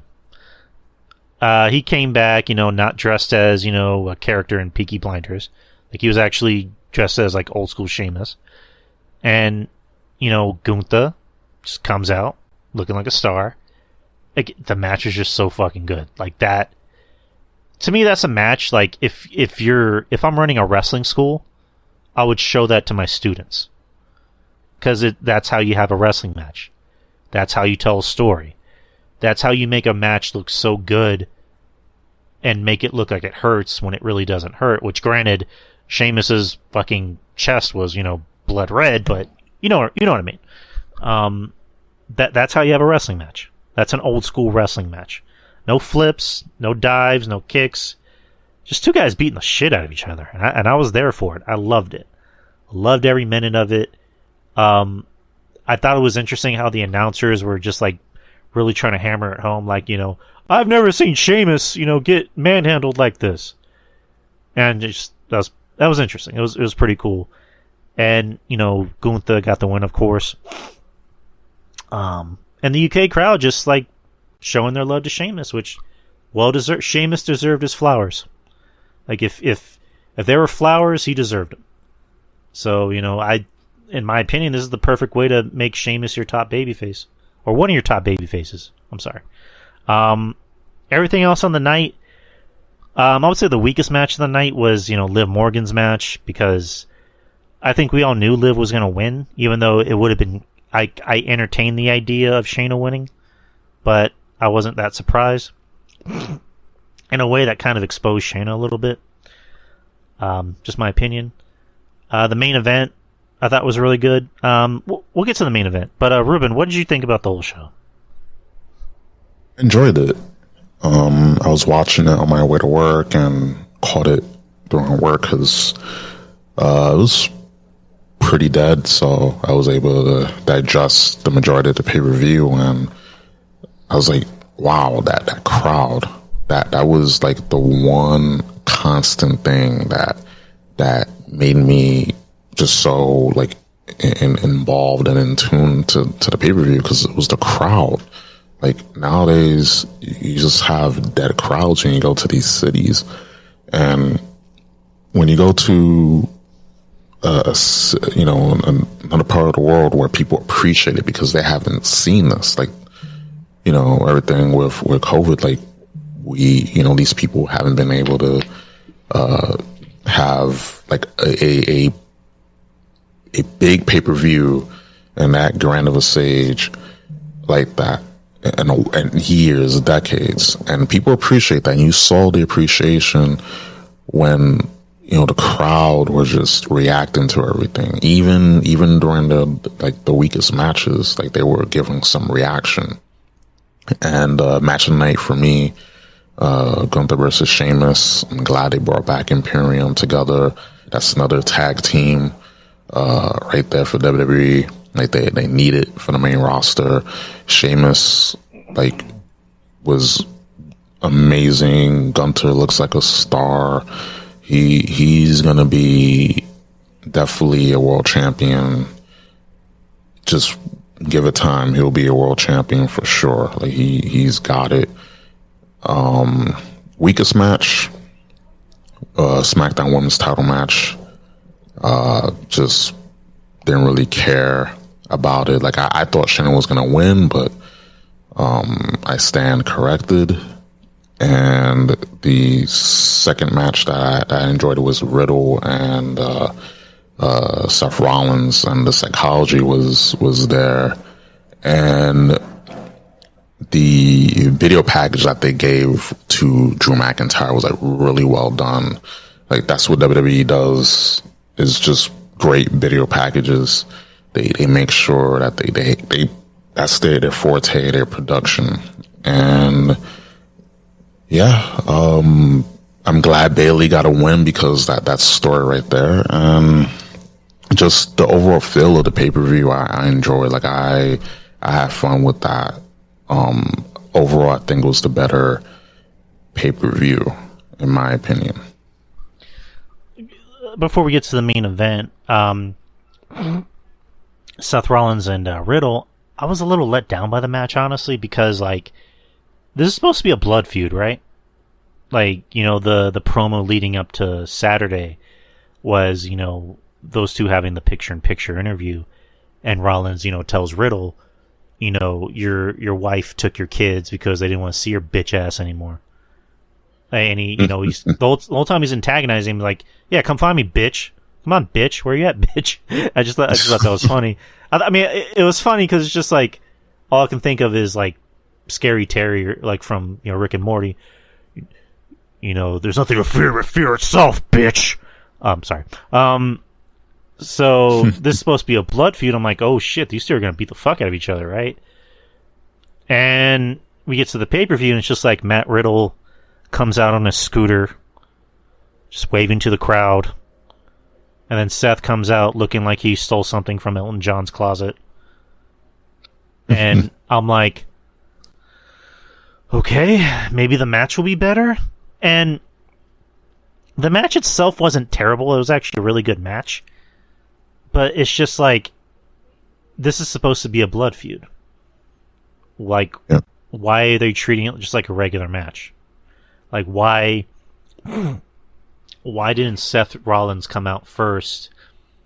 And then, like, you know what? If Seth wanted, like, okay, let's say Seth wore that getup to begin with, and he came out first, and then Riddle comes out from the back and just beats the shit out of Rollins. Like, he just starts wailing on him. Like, he doesn't even have his like vest on or whatever. Like, he just starts beating the shit out of Rollins. And, you know, security has to break him up, and they have to get the match started. So they get the match started, and I'm fine with Riddle losing, because that kind of makes sense, because the whole point is that Riddle was so emotional, and he was so pissed off and angry that he let his emotions get the best of him, and he lost the match. But then you could have had it to where, after the match, Riddle was still trying to chase Rollins. He's still trying to take his head off. Because he's like, motherfucker, we're not done. You know, I'm going to kill you. And that's how you set up for the next pay-per-view, which is Extreme Rules. And, you know, I'm pretty sure they're going to run it back. No, they just did it to where, you know, Rollins left and Riddle's just looking angrily at him in the ring. It's like, okay, so your kids probably think you're a giant pussy. Your ex-wife probably thinks you're a giant pussy. And we have zero sympathy for Riddle anymore at this point. And it's just I don't know. They could have done so much more with that match. But I get it. I get it. I understand. Just more of that. Like, there was some of that psychology, but I agree it could have definitely been that was always my complaint when it comes to a lot of these blood feuds in WWE, is that when you have, like, what we had, you know, with that promo, which was like fucking great. That picture-in-picture, that was great.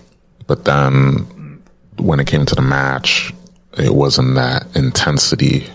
It took a while to get to that, but it was still a good match. But I can see where, you have that, you know, that issue, because just, we see this all the time. Just blood feud, people beating each other up, cursing each other out. And then when it comes to the actual match, they do an elbow collar tie up.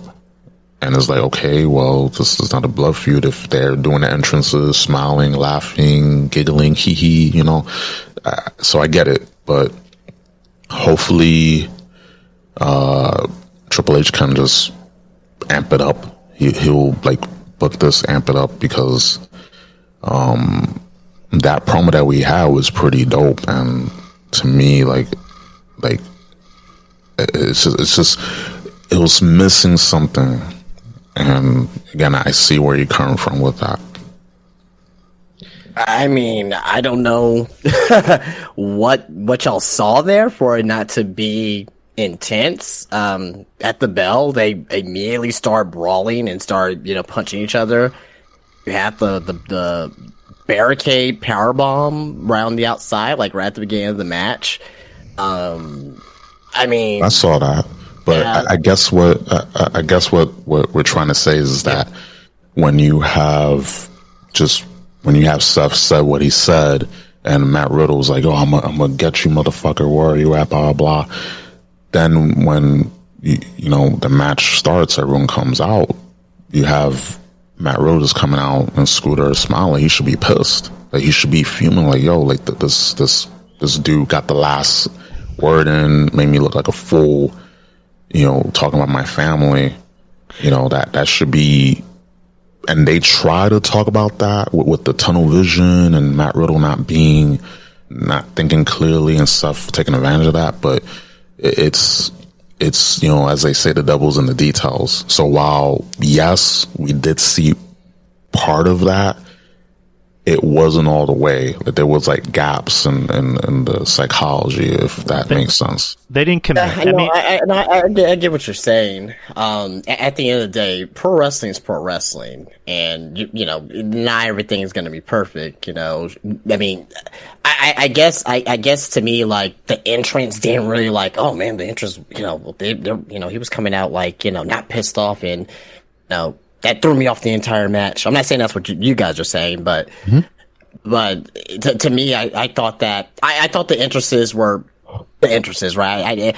To me, it doesn't really matter paying stock into the match until that bell rings. I'm not saying that this was like a fantastic, like, classic match or anything, but right. I thought it got the story that it needed to across, right? I thought it started off hot, right? And it kind of I won't say it went down in the middle, but it didn't keep up that intensity, but towards the last, like I say, maybe like last 5 minutes, 7 minutes of that match was a banger, right? And near falls, kickouts, reversals, all that stuff. You know what I mean? And you're gonna have the rematch at Extreme Rules, right? Because we have Extreme Rules coming up, and I'm expecting a rematch. Maybe we'll get an even more intense match, right? Because this is really their first match of this particular feud, and maybe Riddle gets his win back at Extreme Rules. And, who knows? Maybe they build it up even more to make it even more intense, right? I don't know how they're going to do that. I don't know how they're going to get more intense than talking about a man's, wife and family and the divorce and all that stuff. I don't know how much more you can get intense than that. But I believe that they will carry on this feud through Extreme Rules, where they'll probably have a little bit more intense match and have like some type of stipulation. Well, yeah. I guess I'm being picky, because like the best kind of wrestling feuds is when there's a bit of realism in it, and like, I just wish for more. You know what I mean? Because, like, again, I'm not trashing the match itself. The match itself. If you're looking at it in a vacuum, it's a really good match. Like, if you didn't know anything about the feud, if you didn't know what these two were going through, you would think this is a really good wrestling match. My whole thing is just like, if we're setting up for the next pay-per-view, which is Extreme Rules, and I'm assuming that's going to be like a last man standing match or a steel cage or whatever.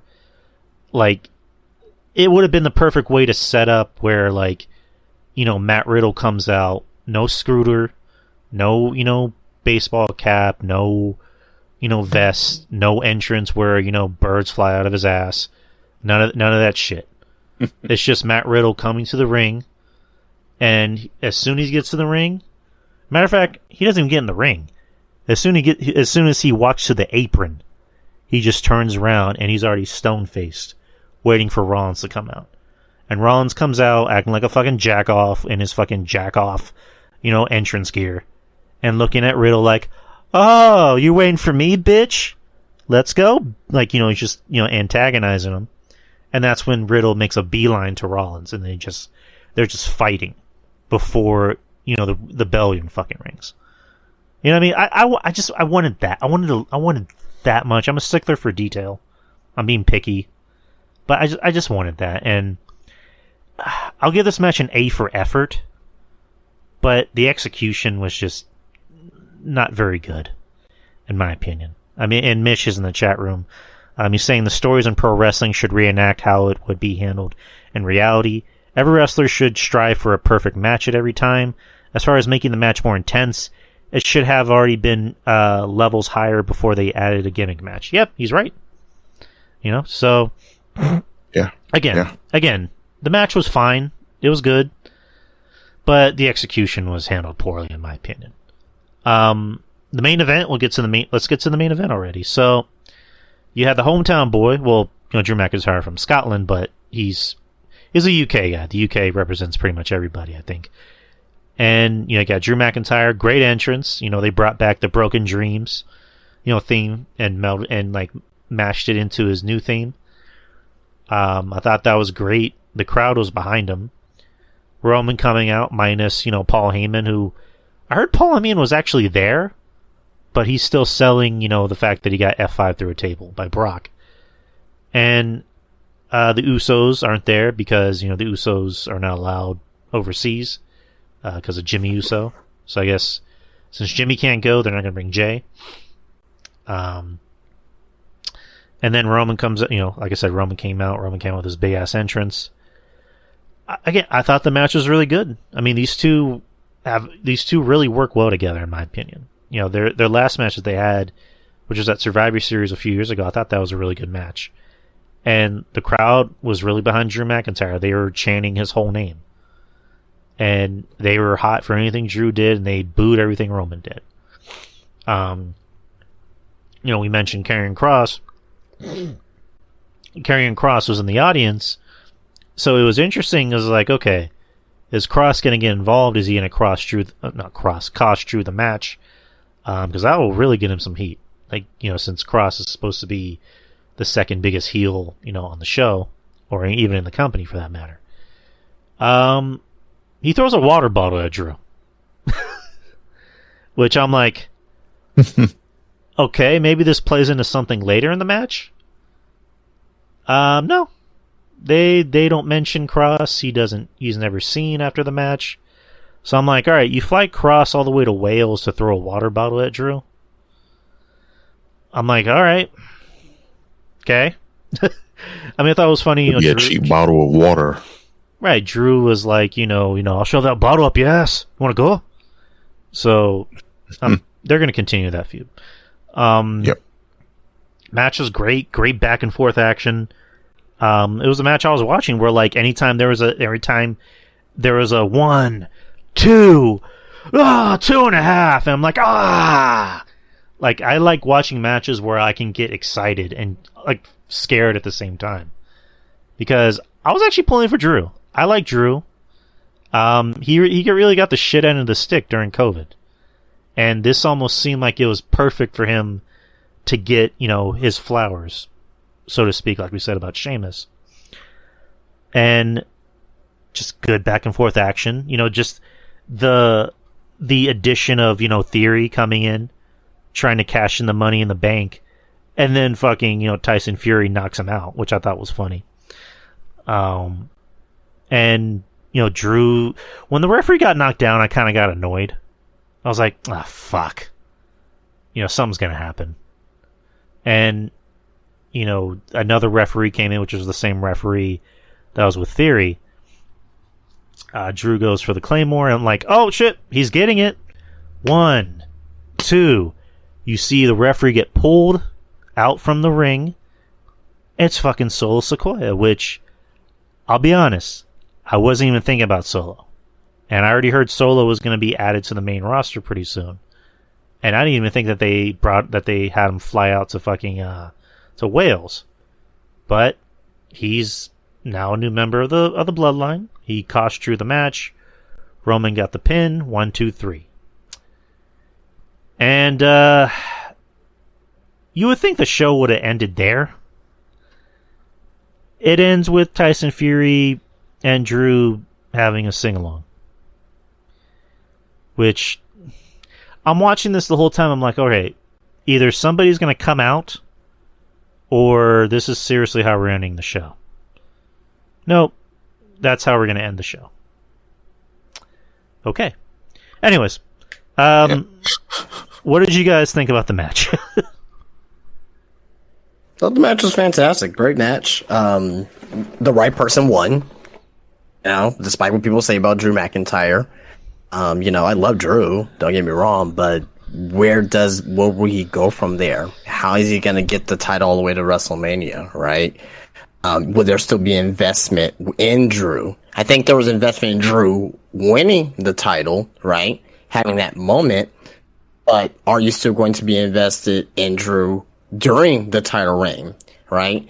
So, to me personally, I don't think that Drew should have won it there in this particular instance, right? But he had, and it's kind of hard to say. Reason being is because he got screwed out of the COVID and whatnot, and he wrestled in front of WrestleMania in front of nobody. Like that sucks, right? That totally sucks for him, right? But as a business, right? Like, if he goes into WrestleMania, like, who's gonna go? And let's say he's champion, who's gonna go up against at WrestleMania? Kevin Owens, right? Cody Rhodes, right? I don't know, right? So, keeping the title on Roman, A, that's better for business. B, the match that Roman, or the person that Roman should lose the title to is Cody Rhodes. That point blank period. Point blank period. It should be Cody Rhodes. You're not going to take a 2-year title reign and give it to Drew McIntyre. And that was a good situation, and the match was fantastic, as I mentioned. A lot of near falls. There was a point where I thought Drew won, right? Right before Solo Sikoa dragged the referee out. I thought that was it, right? But, looking at it, kind of digesting after a couple days, Cody, Roman, WrestleMania, that is the money match, right? That's if Rock doesn't show up for WrestleMania, or he can't do WrestleMania for one reason or another.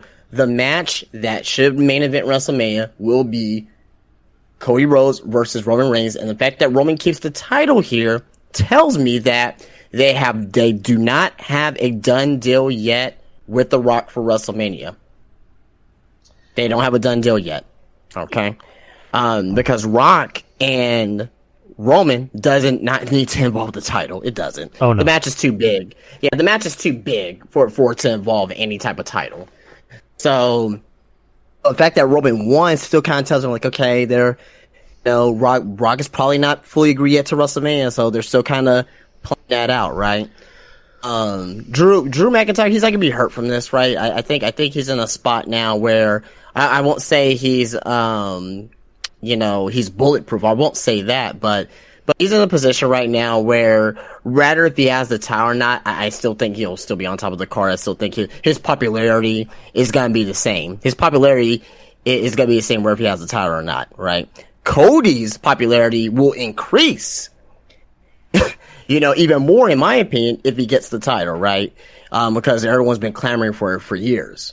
So, great match. Ending was weird, but apparently that is a tradition in the UK, especially for Tyson Fury. But they should have done that off air, and could have just done that as a .com exclusive or a YouTube exclusive. They should have done that on air. Let me ask you something, because I just thought about this when you were mentioning, The Rock and Cody. Mm-hmm.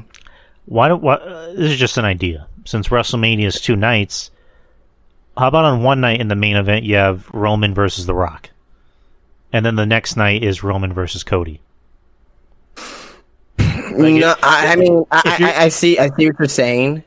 What I'm saying is that if you want to fucking draw money, if you really want to draw eyes and ears to Mania, do that. Have Roman work double duty. Have him work against The Rock, and you can add more to the storyline, which is, Roman can just be like, I just beat The Rock. I beat the OG Uso. What's Cody gonna do against me? And then you just mentioned Cody winning those titles. That's gonna make him, mega popular, especially since Roman just beat The Rock the night before, and Cody's now gonna beat Roman. Like, that's really gonna get Yeah, I see what you're saying, and I don't think that's off the table. That could be a way they can do that, right? I'm thinking about this in a kayfabe sense because this is what Roman is doing right now, right? I can see him like, okay, well, why I got Russell 2 times in 2 nights? What was Cody doing, right? Like, what is Cody doing? What is Rock doing? They only got Russell once. I got Russell twice. I got to defend my title twice. Like, well, how's that fair, right? How would they get there storyline wise for that to make sense, right? Like to me, I just think that, and I think, Triple H, he can make sense out of it, but at the end of the day, it's like, I don't know, what I mean? Like, is it gonna be one of those things like if The Rock wins, will he go up against Cody Rhodes for the world title or whatnot? Or is it gonna be Rock versus, Roman, a non-title match, right? Like, yes, that would make a lot of money, right? Yeah, absolutely. I agree there. I just don't think that would work storyline wise, kayfabe wise, and that's not Triple H's thing either. At the end of the day, that he will do. I mean, I think at least. Well, they did it before at WrestleMania with Yoko and Luger and Brett. But that's Vince McMahon. It's not Triple H we're talking about. I mean, if you still want The Rock at Mania, you still want Cody at Mania in the main event. I don't know. It's just me. It's just wishful thinking on my part. Like I said, I think it's a. I think that particular scenario could be on the table. That could be one of the things that they're talking about, right? Just to me, and another thing too is that Triple H, he's like Tony Khan in the sense where he wants to try to make everyone happy, right?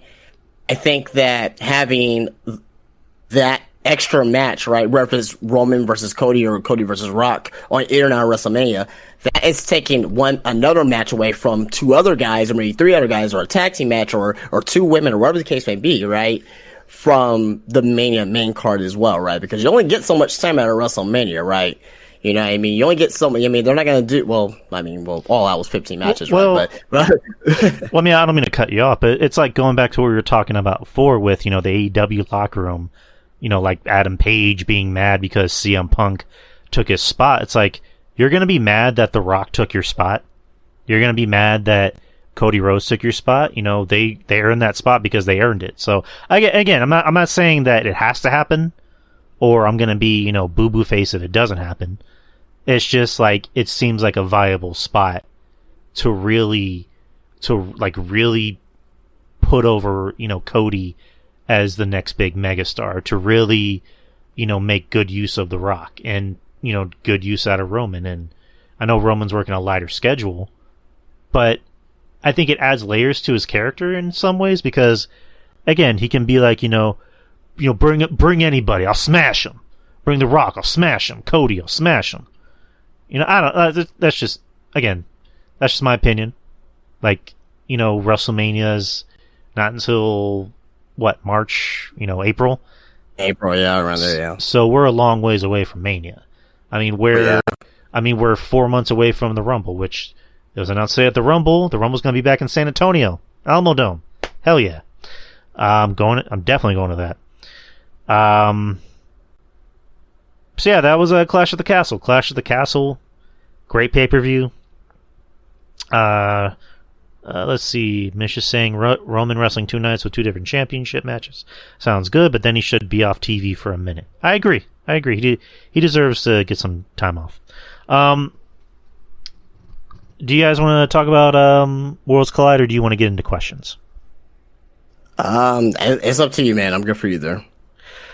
I don't want to go over 3 hours, so let's try to do a brief review of Worlds Collide. So Worlds Collide was on Sunday at 3 p.m. Central Time, before All Out, and it was basically the end of NXT UK. uniting both brands and their titles. I thought it was an okay show. I was not a fan of the Ricochet and Hayes match. That was, again, people seem to enjoy it. I guess I was being the curmudgeon. That was just like, not for me. Like, I was not really a fan of it. I like Hayes.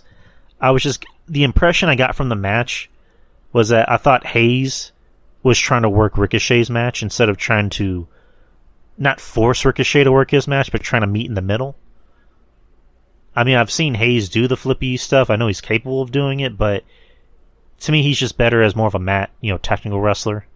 But I wasn't a fan of the match, personally. The Triple Threat Women's match, I knew Mandy was going to win.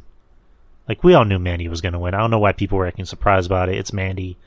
I mean, Mandy is really good. I think she doesn't get enough credit for how good she really is, or how good she's gotten. Like, she strikes me as somebody that, yeah, she's a pretty girl, but she's no flower. Like, she's not afraid to get down and dirty in the ring. Like, she's tough. I think, and I know her story is that she grew up with a bunch of brothers, and she's a old school Italian girl, so she's pretty tough. Give her credit. And then the main event, you had Braun Breaker versus I was gonna say Pete Dunne, Tyler Bate, to unify the NXT championship, the NXT UK championship. Again, I think we kind of theorized, talking about maybe Tyler Bate should win it because he's a little bit younger and maybe could build a brand around him, and this would be a nice way to put Braun on the main roster. But wasn't surprised either way. Braun won the match. The match was actually not too bad. It's funny because Mish is in the chat room. Mish had mentioned on his show, or on Wrestling Zoop, I'm sorry, that Tyler Bate is what we wish Adam Cole were more like. Where Tyler Bate, again, another small guy. I don't think he's as small as Cole, but a lot of his stuff looks believable. Kind of like Finn, when Finn was in NXT, and having matches, with Karrion Kross, where a lot of his stuff looked believable. Whereas Adam Cole is, just Adam Cole. And yeah, I was surprised against Tyler going against Braun, because there was a point where I was even thinking, oh shit, they're really going to give the title to Tyler, aren't they? Like, his stuff looked believable, but then Braun got the win. I'm like, all right, I figured, but damn, you almost had me. So good for Braun. Braun's the face of NXT. Again, it's just my word. Not really. It's kind of a worry. It's just like, who else are you going to put in front of Braun? Like, that's really my question. But what do you guys think about the NXT Worlds Collide? Yeah, Ruben. Okay. Overall, I thought it was okay. I know a lot of people were talking about the Hayes and Ricochet match. And it was fine. Like, flip-de-doos and skip-de-doos. Like, there's a place for it, but when it overshadows, the match, when you got Spotfest, that's the same thing I rag on the Elite and the Bucks for doing, but that match was fine. The interference, I know that's the thing that Carmelo Hayes and his guy likes to do, the whole just the whole thing with them interfering, but it was okay. The women's title match, I liked it. A lot of people weren't talking about it. I enjoyed it. I thought that Meiko Satomura was going to go over and unify the belts, but Mandy Rose surprised me. But then I was like, wait a minute. I mean, she's going to be there for a long time. Meiko, like, I don't know if she's going to stay in the States, if she's going to go back to Japan, because I think she has like a wrestling school. So I don't know if that's going to like have her have her stay or not, for a lot longer in the States. But, that match was pretty good. And of course, the main event. Actually, wait, the tag match, the tag team title match. Like, I was watching it, I was like, "What is this?" Like, in all honesty, because I know about Gallus, I know about Pretty Deadly, the Creed brothers, and the other team. I don't know much about, but I was like, "Yo, is this just a big schmoz? Like, what is going on?" And Pretty Deadly going over. I was like, interesting. Like, okay. I mean, they're good, but it's just the match was like all over the place. And then the main event, because the NXT women's tag team match I didn't care for. Just no, I didn't care about it. But the main event, again, Tyler Bate, love Tyler Bate. I thought he was gonna like win and be the face of NXT because again, he's a lot younger. He like his stuff looks believable, and he's more seasoned. But Braun winning, I was surprised, but again, I was like, I mean, they're gonna have him down there for a while, possibly have Bate stay in NXT for a while until, you know, NXT Europe becomes a thing, and then he goes over there, or maybe he goes to the main roster. But I enjoyed the match, that main event. I enjoyed it. Like, I thought in many occasions that Tyler was gonna win, and I was like glued to, like, well, not technically glued because I'm always working when pay-per-view is on. Like, that was a tragedy. But when I was watching, just the whole time I was like, oh, you was saying, Drew, with Roman and Drew's match, I was the same way too with that one. But in this match, like, those near falls got me, and I love that about a wrestling match. Just the story that's being told, the moves, the near falls. It looks convincing, not just a bunch of moves leading up to the finish and then kicking out of that. Like, it was enjoyable. The match was pretty good, but the pay-per-view overall was like, It felt like a NXT 2.0 like special on TV, in my opinion. Yeah, you're not wrong. Justin, what'd you think about the main event? Well, main event, I mean, I thought the main event was good. I thought that was the second best match of the show. Overall, I thought this event didn't need to happen. It really didn't. I mean, it wasn't needed, this event. They could have done this. They could have done this next week. They could have done this the week after this event. It just felt like a pre-show to All Out for me at the end of the day. And I love NXT. I think I'm probably, I can't speak for you guys, but I probably think I'm the only one that watches NXT every single week and keeps up with storylines and all that. But overall, I call it a sandwich review. You had a great opener. I was very high on that opener, probably more than you guys.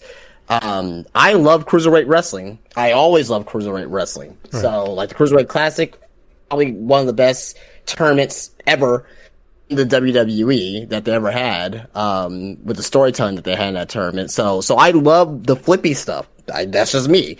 I think the athleticism with it, along telling a great story, is probably some of the best wrestling you can ever see, right?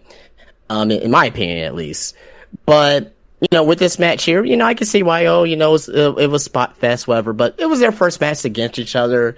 You know, what else would you expect with these guys, right? They really didn't really have much of a story, going into this. It was just like, hey, I'm a former NXT North American champion, and you know, and it's just like a dream match per se, right? So I thought the match was great, in my opinion, right? Not the best match of the weekend, but, you know, I thought it was up there. Main event. Loved the main event too as well. Really, really loved it. I wanted Tyler Bate to win. And after seeing NXT last night, they may have that opportunity with Tyler Bate and Braun Breaker, and now JD Madonna. Maybe they have a triple threat, and maybe Tyler Bate will win that way, right? But but having Braun Breaker win, I mean, no, he's the guy. Mandy Rose is the girl, right? I thought they were gonna probably put the title on Blair Davenport and call up Toxic Attraction as a threesome on the main roster, but I was wrong about that. But the main event was fantastic, man. Great main event. Tyler Bate is showing why he is one of the best pro wrestlers in the world at his age. He's only 25 years old. He's definitely top 2, top 3 best wrestlers in the world, 25 or younger. Like, he is fantastic in the ring. And guys say I've been watching him ever since his when he came over from when he was in NXT UK. I watched the first tournament special when he won the NXT UK championship against Pete Dunne. I've been hooked on him ever since and been following his work ever since. So he's a very, very great talent for such a young age. I don't see him come up to the main roster anytime soon. I do see Braun Breaker coming up to the main roster probably around Royal Rumble. I can see him debuting around the Royal Rumble and coming in, because you can't keep a guy like that down there that long. You cannot keep a guy with that raw potential like Braun Breaker down there that long. Even though he is younger than Tyler Bate. He's younger than Tyler Bate because Braun Breaker's 24 years old. So, overall, pay-per-view, I could have gone without it, though. Like, this pay-per-view wasn't needed. It wasn't needed at all. Even though we had 2 good matches, it's just wasn't necessary. It didn't do anything. It didn't make me want to watch NXT on Tuesday. They didn't have anything where I was like, oh man, this is going to be very intriguing. There was nothing about this pay-per-view that was intriguing or will get me hooked or get me to watch NXT on Tuesday. It just, to Ramon's point, it was just kind of like an NXT special on USA Network. And that was it. So what you mean is, like, it probably would have been best to have this like on a regular NXT, Tuesday, and just paint it. I mean, just have it on an NXT Tuesday. I mean, there wasn't. So let's say you paid for Peacock, right? Mm-hmm. And let's say one of the reasons, because this is not going to be the reason why you buy Peacock or get on Peacock for the WWE Network, is because of NXT. You're going to get it because of the main roster. But let's say one of the things that you did want to watch was this NXT Worlds Collide, because you heard some great things about Tyler Bate, and you heard some great things about Carmelo Hayes and all that, right? Mm-hmm. You watch and you're like, this just feels like a freaking regular episode of NXT 2.0. There's nothing aesthetic-wise about the show that was different, right? No different stage. They just use Worlds Collide graphics. Right. I think the biggest issue with NXT 2.0 right now, they need to get the hell out of the Performance Center. Go somewhere else. Yep. Agreed. Saying that for the longest time. Out of there. Like, even when NXT was like at its peak, when it was like white hot, it's like, why isn't NXT going on the road? Like, why isn't NXT doing live shows at like smaller venues? It's like I made the comparison of like, when Monday Night Raw or SmackDown comes to San Antonio, they go to the AT&T Center. If NXT is going to go on the road and they know they're not going to fill up an entire building with NXT, okay, do it at the Freeman Coliseum. I think the issue is that it's the contracts that they have for these wrestlers, right? I think that since they're not making as much money as guys on the main roster, right? They're gonna have to pay for their cars and and all that stuff, and hotel rooms and all that. I just think that, I don't know, I may be wrong, but I'm just thinking what it could be, right? I'm thinking that it could be that they may not have the funds to do that, because WWE ain't gonna cover shit no matter what. But I don't know, I may be wrong. Who knows? I really do wish it would just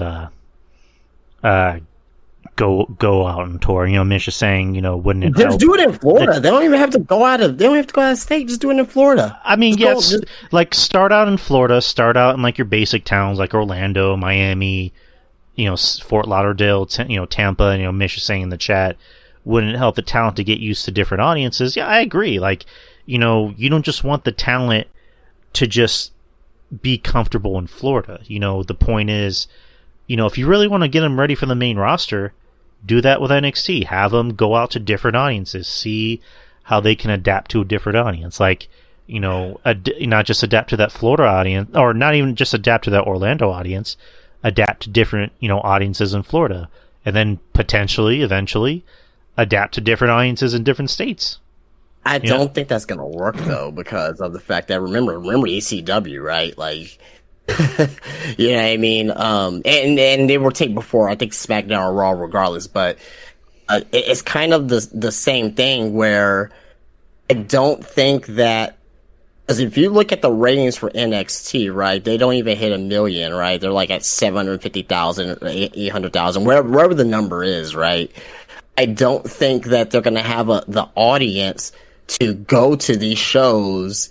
Let's say they go, okay, let's go to Indianapolis, Indiana, right? You know what I mean? And let's go to, obviously not a big arena, let's go to a small arena. If they don't fill that thing up, you know what I mean? That's going to be a bad look. Well, that's sorry for cutting you off, but like, that's what I was saying. Like, for example, if you don't think you're going to fill up, the Alamo Dome or even like the AT&T Center, have a show at Freeman Coliseum, have a show at the Aztec Center. And they actually did do 2 NXT shows at the Aztec Center, which I actually, went to. That was when NXT was like starting out, when they had like Finn and Bayley and Sasha and Nakamura. So, I mean, just like start at smaller venues for these cities. You know what I mean? Like, I don't know. That's just. I agree. No, I right. agree with you 100%. Yeah. You know what I mean? So, like, not everything has to fill out in a big arena. So, I don't know. Just my opinion. Just wishful thinking. But, that was Worlds Collide. Let's get to questions. Yeah, good stuff. All right. Maurice has the first question of the night.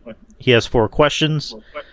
He said, recently my TV alert went off to alert of recent stabbings. Do American networks have something similar of alerts like stabbings, child abductions, or a wanted person in state? Yeah, we have Amber Alerts. For missing children.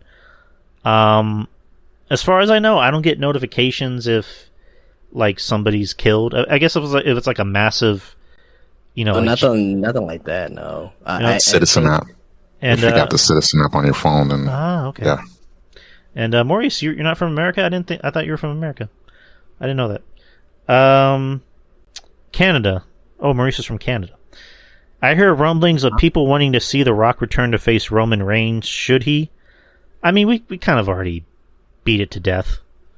I mean, I'm on the idea of like the best use you can get out of Roman and The Rock and Cody. Since WrestleMania's 2 nights, have Roman wrestle Rock on the first night in the main event, and then have him wrestle Cody in the second night. And then Roman deserves a giant fucking vacation after that. So yeah. So just my opinion. Do you think Jordan Peele jumping from comedy direct suspenseful horror is paying off? I mean, yeah. People like his movies. Personally, I liked Us. I mean, not Us. I like Get Out. I thought Get Out was good. I was not a fan of Us. I thought Us was okay. I enjoyed it up until the twist. Like, when the twist happened, I was like, So that's the twist? Oh, yeah, I know what you mean, yeah. But And then Nope wasn't that great, in my opinion. I know a lot of people like Nope. I was not a fan of Nope. Ruben, did you see Nope? No, I haven't seen it. I haven't seen it yet. I guess it's just you struck gold with Get Out, and then they do Get Out 2, and then they did Nope, and I guess like the tried and true method doesn't work the second time, the third time, or the fourth time. So I think that's why, like for some or many, depending on who you're talking to, they may not like it, because it's always the first go around is great for a lot of things, but then when you try to do it again and again, like, oh, it worked the first time, let's do it the second time. Like, maybe that's it. Just shows me you gotta come with something original. But I mean, I saw Get Out, and Get Out was fine. Yeah, I mean, it's just like, I'm not going to knock the hustle or, the success of somebody. I can still look at something, even if I'm not a fan of it, and go, I can see why people like it. Except maybe Twilight. But Twilight made like a dick ton of money, so what do I know? How long do you think that Sami Zayn is going to last in the bloodline? I think Friday is going to be his firing from the bloodline, especially now you got Solo Sikoa.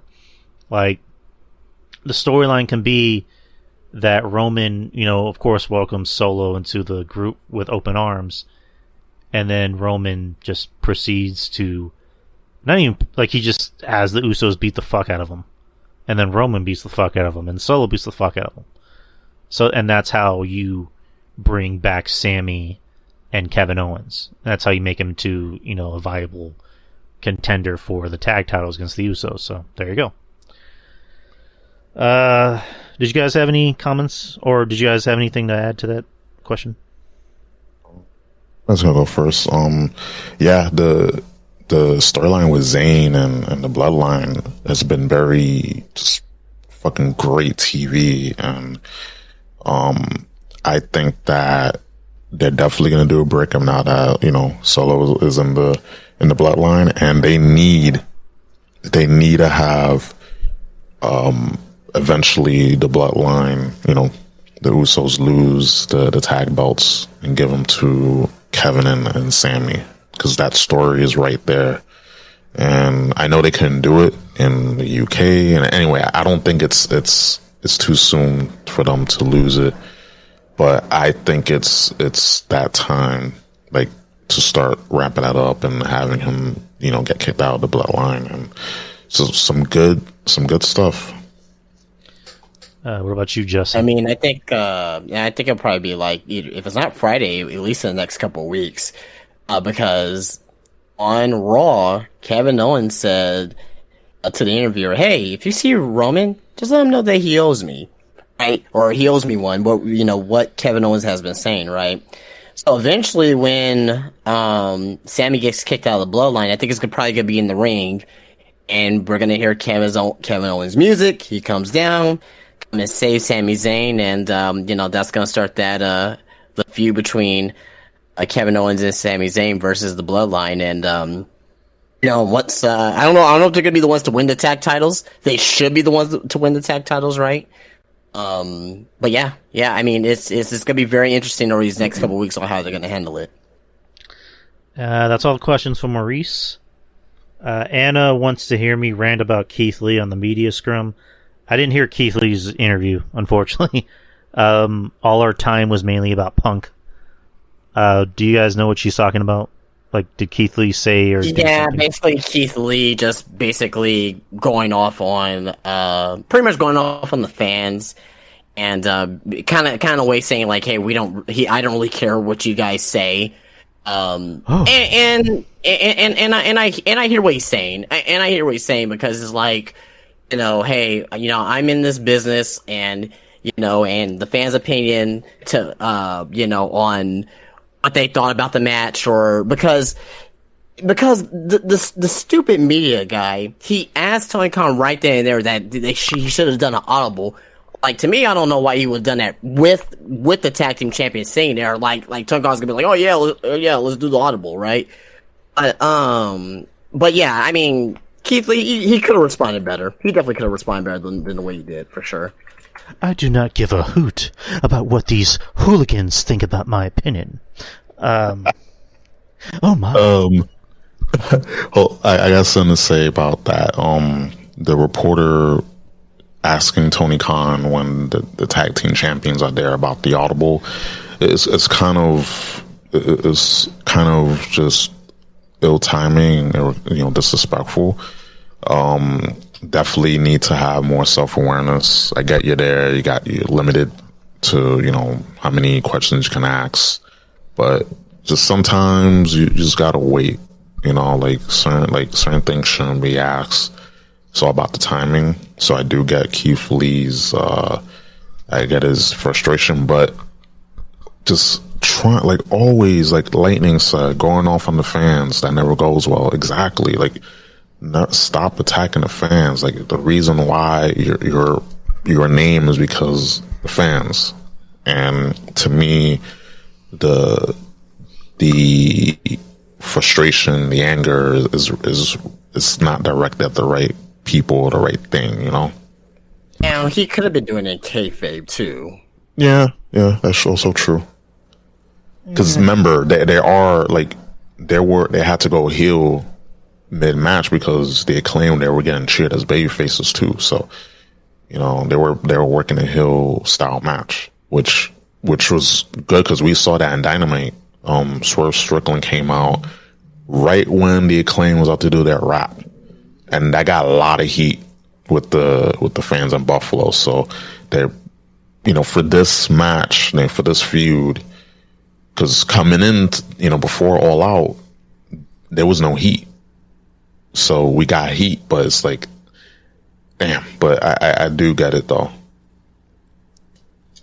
All right, CM Goof. We're gonna do CM Goof's questions. Ready? All right. First question: favorite character from following universes? Looney Tunes, Hanna-Barbera, or Disney? So, who was y'all's favorite Looney Tunes character? First. The hard-hitting questions. Looney Tunes. I mean, listen, you gotta go. I like the easier answer would be Bugs Bunny, but I like Daffy Duck. You know, you gotta give my man Daffy Duck some shine. You know. I'm a fan of Bugs Bunny because I grew up. I like that kind of sarcasm, you know, dry, cynical humor. So yeah. I like Bugs Bunny. I like Daffy Duck as well. And I always kind of felt bad for Daffy because Daffy always felt like he got the short end of the stick and he never got his chance to shine. So those are my favorite. Who is it? Looney Tunes? Yeah, Looney Tunes characters. As far as Looney Tunes is concerned, because I know Hanna-Barbera, that's completely different. It's a tandem, man. Coyote and Roadrunner. Love them. You got so much out of each episode with no words spoken. Everything was just, you know, everything was just emotion, right? Not necessarily anything with words. Fantastic. Love them. All right. Favorite Hanna-Barbera character? So many. I grew up watching Hanna-Barbera, but yeah, I gotta go with Tom. And you know what? We'll throw in Jerry, Tom and Jerry. Those two always, you know, just beating the shit out of each other. You know, flattening each other. You know, just all kinds of stuff. But that was my favorite cartoon, Hanna-Barbera, like cartoon growing up. So definitely Tom and Jerry. Oh man, I mean, whew. I mean, I can go Scooby-Doo, Tom and Jerry, the Jetsons, Captain Planet. Yeah, I mean, I'm gonna probably go with Scooby-Doo, man. Okay. We'll go with Scooby-Doo just because of the fact that, and like the 70s Scooby-Doo, like the one that they used to show on rerun in the morning, right? That was my jam. I'm trying to think of the ones I actually watched. I mean, I watched Scooby-Doo. I mean, that was my shit. I mean, because the other day, me and the missus, we just randomly brought up the, Justin, I know you saw this one. Remember the Scooby-Doo special where they were on an island and the monsters were real? It was zombies and shit. Oh, like, yeah. Like the Hex Girls. Like, that was my favorite one. I grew up watching the Flintstones, of course. I was never really that big a fan of the Jetsons. I don't know, the Jetsons never really clicked with me. I just wasn't too big a fan of that. And like Johnny Quest either? No, I'm just kidding. Johnny Quest. I watched a little bit of it, wasn't that big a fan. What is it? Was like Dexter's Laboratory and Johnny Bravo, were they Hanna-Barbera? Johnny Bravo is. I know the Powerpuff Girls are too as well. Yeah, the Powerpuff Girls, and I don't know about Dexter's Laboratory. You said? Yeah, they are. Okay, yeah. Yeah. That was good. Ed, and Eddie too as well. I don't know if they were Hanna-Barbera, but hold on, let me look that up real quick. If anyone can, in the chat room, can they tell me if Ed, and Eddie was a Hanna-Barbera thingy? From the looks of it, no. All the Smurfs too, man. I'm just looking at this list right now. Smurfs are pretty good. Let's see. Is Ed, and Eddie Hanna-Barbera?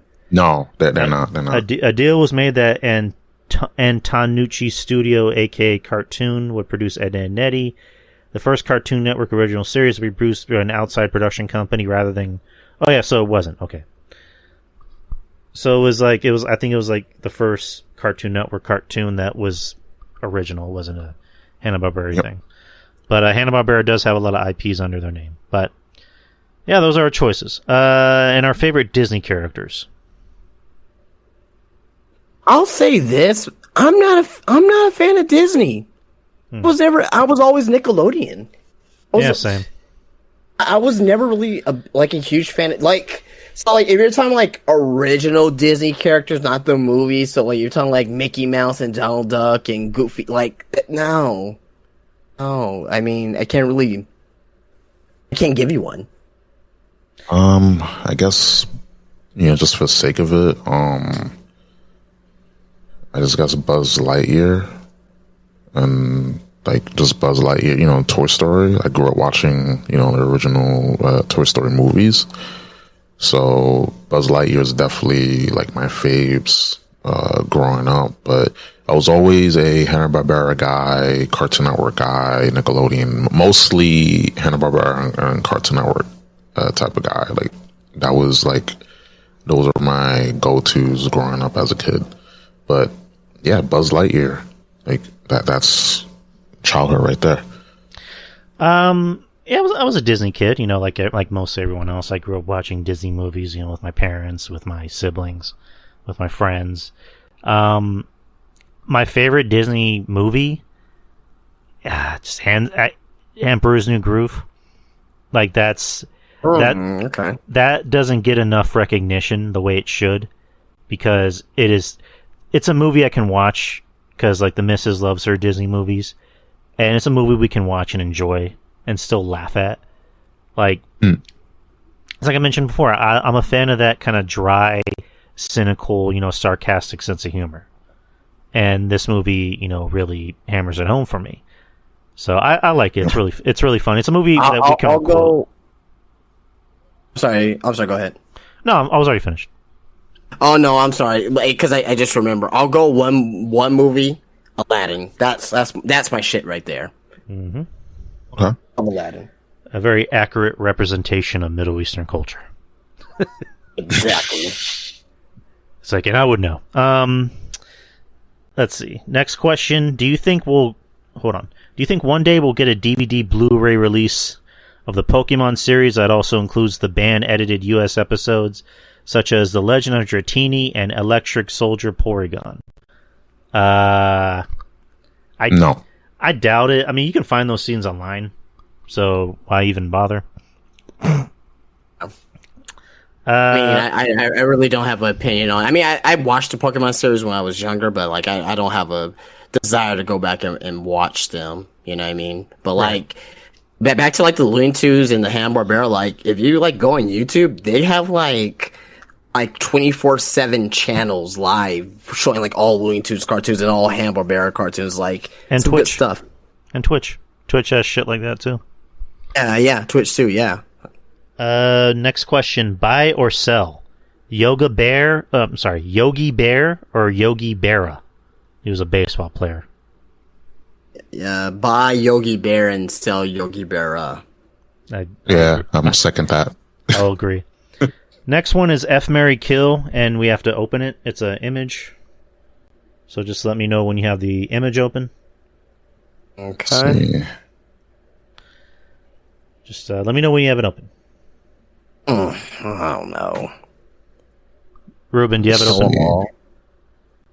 Oh, wait. No, it's not. It is a...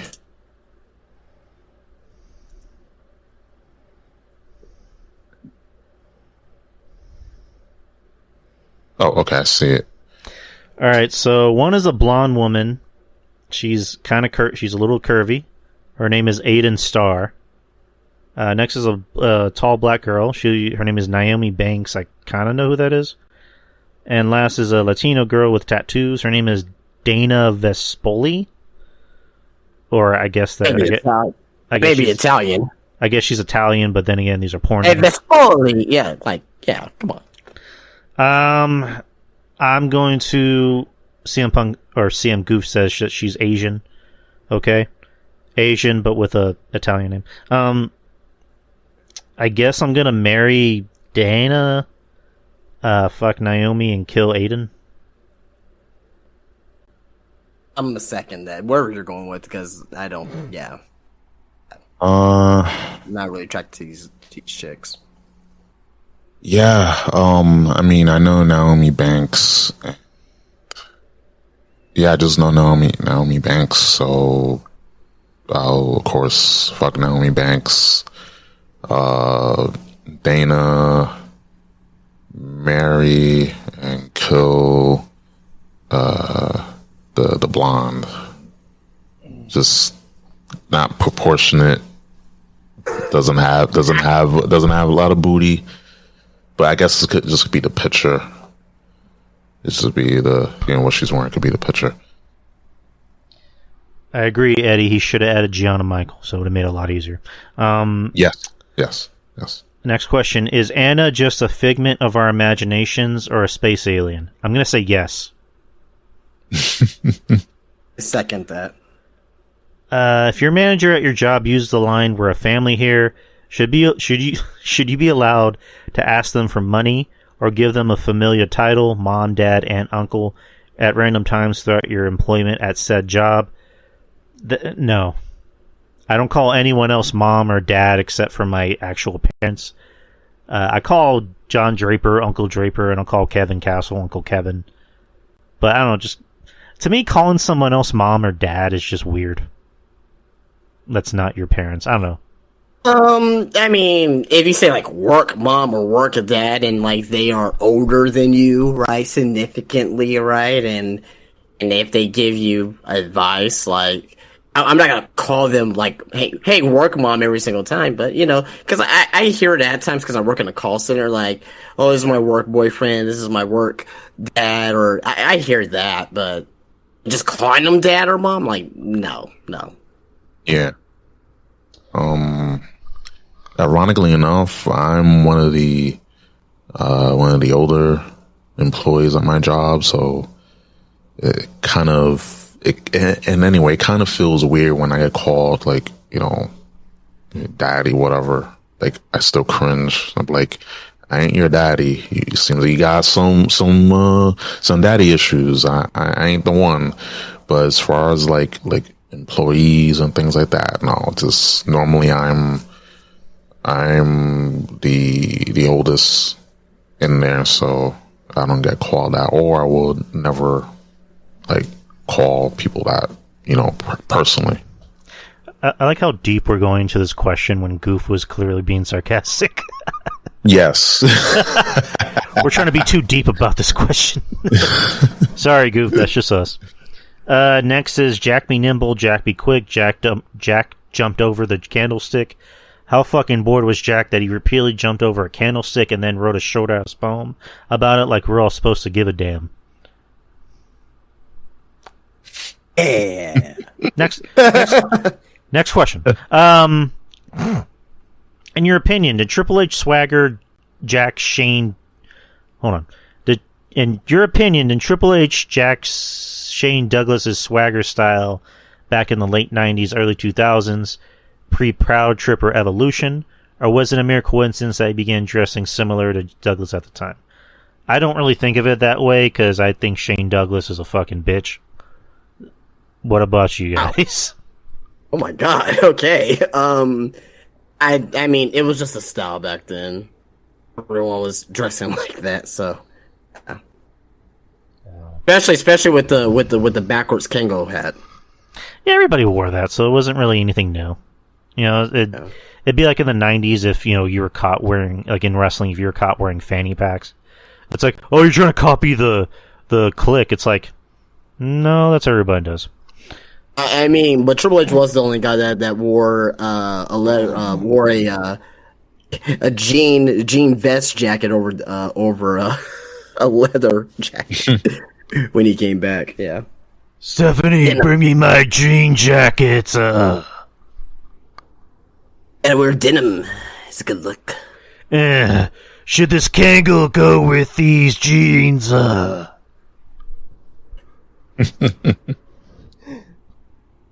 man. Is Maurice Bear actually a baby bear all grown up? Yes, I agree. A adorable little Canadian bear. Is Anna really just a giant cuckoo bird, or has she gained powers like that of the characters in the young adult book series Animorphs, and the cuckoo bird is just one of her morphs? Yes. I liked Animorphs. I like the show. I was gonna say, Animorphs was the shit. That Goosebumps, man. Like, man, middle school was great. Especially had that banger of an intro. That was a cool intro. Oh yeah. Have you ever crapped your pants as an adult? If so, when and why? It's weird because you guys ever had like dreams where like you have to go to the restroom, and you feel like you have to go to the restroom, and right when you're about to go to the restroom, in your dream it just clicks, oh shit, I gotta get up. So luckily I haven't shit in my pants as an adult in my dreams. I have, however, maybe had a little bit of pee come out whenever I was peeing in my dream, but nothing major. What about you guys? No. No. No,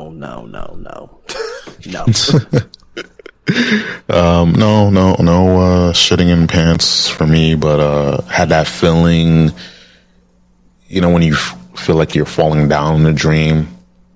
It's kind of like that, but you feel like you gotta piss yourself, but you wake up, and normally I just get up and just run to the bathroom like quick, but I'm good, which is weird. It's just that falling sensation. But yeah, I've never shit my pants. Like I'm glad to have my muscles, like my sphincter muscles, like strong. Like that's the few things we have while we're still young, so we gotta be grateful for that. Next question. How can we solve the growing problem of grown adult men constantly pissing all over the toilet seat and floor, in addition to pissing in the bowl itself in public bathrooms? Dude, that shit's so fun. Anytime when I go in, like fuck public bathrooms. Like, okay, that's gonna happen, right? Because it could be little kids, but fucking at your workplace, I'm like, dog, what are you doing? Like, why is your aim all fucked up? Like, why are you pissing all over the seat, man? Do you clean it up? Do you flush the toilet? Sorry, something happened today at work apparently for me. So yeah, I really hate public bathrooms. I mean, if we're at the mall or like a store, I really try to avoid those bathrooms because Target's bathrooms are fucking gross. Like the ones I've been to, those are fucking gross. The bathrooms at my work are like very clean, so I don't have anything to worry about that. But like Target, Walmart, H-E-B, those are fucking gross. The fucking bathrooms at Universal when I was there, oh god, that was a nightmare. That was a nightmare trying to go to the restroom there. Porta potties, I would never go in a porta potty ever in my life. No, hell fucking no. Like that is the worst fucking thing you can see. Like, good god. When the last time we went to the beach, I can tell you some shitty stories I saw in there. Oh god. Literally or figuratively. Yeah, like I've had to use a porta potty because when we would go to the beach, like not too far from us is a cleaning station where you can go to the restroom and clean off or whatever. By the beach there are porta potties, and it's one of those things of just like the last time I actually had to use one was because I really had to shit, and I couldn't hold it in. So like I can't run because if I run, like, it's gonna come out. So I had to like literally waddle like I'm a fucking penguin all the way to the porta potty, and it's hot as fuck in there, and it's gross and it's dirty, and it's just like ugh, like never. I will do what I can to avoid going in a porta potty. Jesus. Yeah. These things suck. Oof. I'm very big into hygiene and things like that, and what I've seen in public bathrooms and work bathrooms, it is disgusting. And the fact that people don't know how to aim, maybe they don't know how to, they don't know how to like multitask, or just, I don't know. This is something maybe they just focus on just, get in, get out, and they just aim all over the walls and the toilet seat. I don't know. But to solve this, I don't know what we got to do. We just got to, like, some harsh penalty. Maybe just, I don't know, just execute people.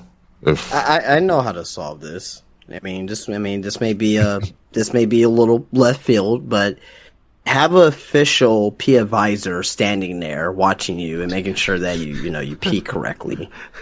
Just watching. Oh, that's too far to the left. I mean, and if they pee on the seat or anything, they gotta be charged a fee, right? I mean, how much is the fee? Every splash is 50 cents. Jesus Christ. So you get multiple splashes, that can rack up pretty quickly. So basically, like $5 to $7, people are going to be charged. Yeah, exactly. Chicken molesting.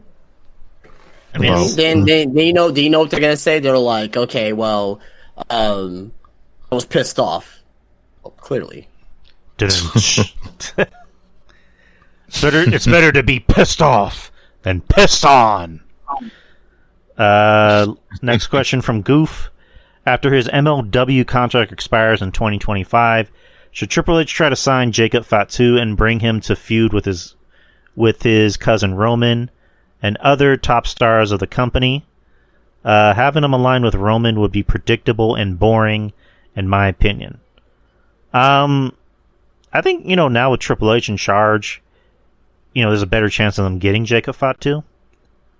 That'd be interesting if you bring him in. I mean, having him come in and just being another member of the bloodline would just, I don't know, be a little bit too predictable. Like, I kind of agree with Goof on this. What exactly are you going to do with, Fatu? Like, yeah. I saw, not that this, I don't know if this means anything, but like, I saw Fatu comment on a post from Triple H, where Triple H was talking about, a new era has begun, blah, blah, blah. And, Fatu just like, I guess put a symbol of like the one finger going up, like what they do, in the bloodline. So, I don't know. You bring in Fatu, like, what do you do with him in WWE? What do you do with them? You make him a top star. He could be. He's so damn good in the ring. I just don't see. I can see WWE bringing him in. It'll be a good idea to bring him in, but I don't know if he's trusted to be brought in because of his past life, his past history. Right? Gonna bring some baggage with him. Yeah, man. I don't know. Like, I'm for it. Do I see it happening? Who knows? 2025 is a long ways away, right? If he's clean as a whistle between now and then yeah, bring him in. If not, if he has a few flare-ups, I would not immediately sign him. I think he's kind of paid his dues already, so I don't know. I don't see Triple H as being someone who harps on that too much. It's not like with fucking Velveteen Dream, where Velveteen Dream, is clearly a fucking asshole and a weirdo. Whereas I don't know what Jacob Fatu did. Someone could fill me in, but like, again, two wrongs don't make a right. But I think Fatu has already kind of paid off his debt. So I don't. That's just my opinion. Next question from Goof. Which of the following big girls, quote unquote, Would you... Oh, Jesus Christ. Would you rather have sit on your face? Jessica Havoc, Willow Nightingale, or Nikita Lyons? 911 would be pre-dialed, as in, quote-unquote, send would just need to be pressed on your cell phone for your safety. Oh, Jesus Christ. So there's an image you can open up. We already know who Nikita Lyons is. I've heard Jessica Havoc. The Nightingale girl I've never heard of. She's in AEW. Nightingale, she's in AEW. Well, Dark. Jesus Christ. I really don't. Which one I'd rather have to in my face? I mean, it's obviously Nikita. Like, what the fuck? Like, I'm going with Nikita because like that's not even, that is not even a question. She's not even big. Comparison to those two chicks. Yeah, Nikita Lyons, I think, is tall. She's more tall than she's big. just tall and she just has a big ass and big tits. That's all it is. So I don't know. Nikita. You probably should have put Nia Jax on there. Then that would have been hard. Oh God. Yeah, you gotta give us the hard hitting questions. Like, you got to. Like, you gotta make me sweat like you did that other time when I was on Drew's show. At that time, I was like, God damn, like, Jesus Christ. I was legit sweating when it was a fuck, marry, kill, and it had to do with Nikita Lyons and like two other people, and it was like, damn, like I was stumped for like until the next day. I was still stumped. I was like, damn, would I would have went that route? Like, it's I need questions like that. Yeah, we need the hard hitting questions that no one's afraid to ask. Yes. Next, but yeah, we're going with Nikita. I will go with Nikita though. Like, it's easy. Easy. Next is another F Marry Kill, and it's another image that we have to open. All right. So just tell me when it's open. Okay. Here. I got it open. My goodness. Do you guys have it open? Yeah. Yes, sir. All right, so Renee Michelle, that's Drake Maverick's wife. Mina Shirikawa, she's from Stardom. And Amalie, the French Hope, she's from NXT, the formerly known NXT UK. Oh boy. Man, I would definitely marry Renee Michelle. I would fuck Amalie or Emile, whatever her name is, and kill Mina. I'm gonna fuck Renee Michelle. I'm gonna marry Mina. Like, just gosh, just I have a thing for Japanese Asian chicks, man. Like, just having her around, just like yeah, just talk to me all day. Then kill Mill. She's fine though, but I'll kill her though. All right, this is what I was asking for. These hard hitting questions. All right. Let's see. I would see. I love Jack. You're a man of culture, so that is some cool points you got there. But just when they cry, like, it's like, while they're gorgeous, you know, just the crying out, I'm just not a like. I just think I'm watching anime, like, at that point. Yeah. So, damn. I gotta go. I gotta fuck Renee. I gotta marry the French Hope. And I'm sorry, I gotta kill. I gotta kill the Stardom chick, because just the crying, it's just the crying. It gets me. Not a big fan of criers, you know. Yeah, I respect that. Next is Push, Bury, or Fire. The Road Warriors, the Steiner Brothers, or Demolition. All teams are in the prime of their lives and careers.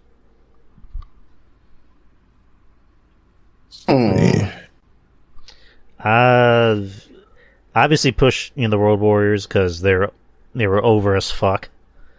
Bury the Steiners and fire Demolition. If they're all in their prime,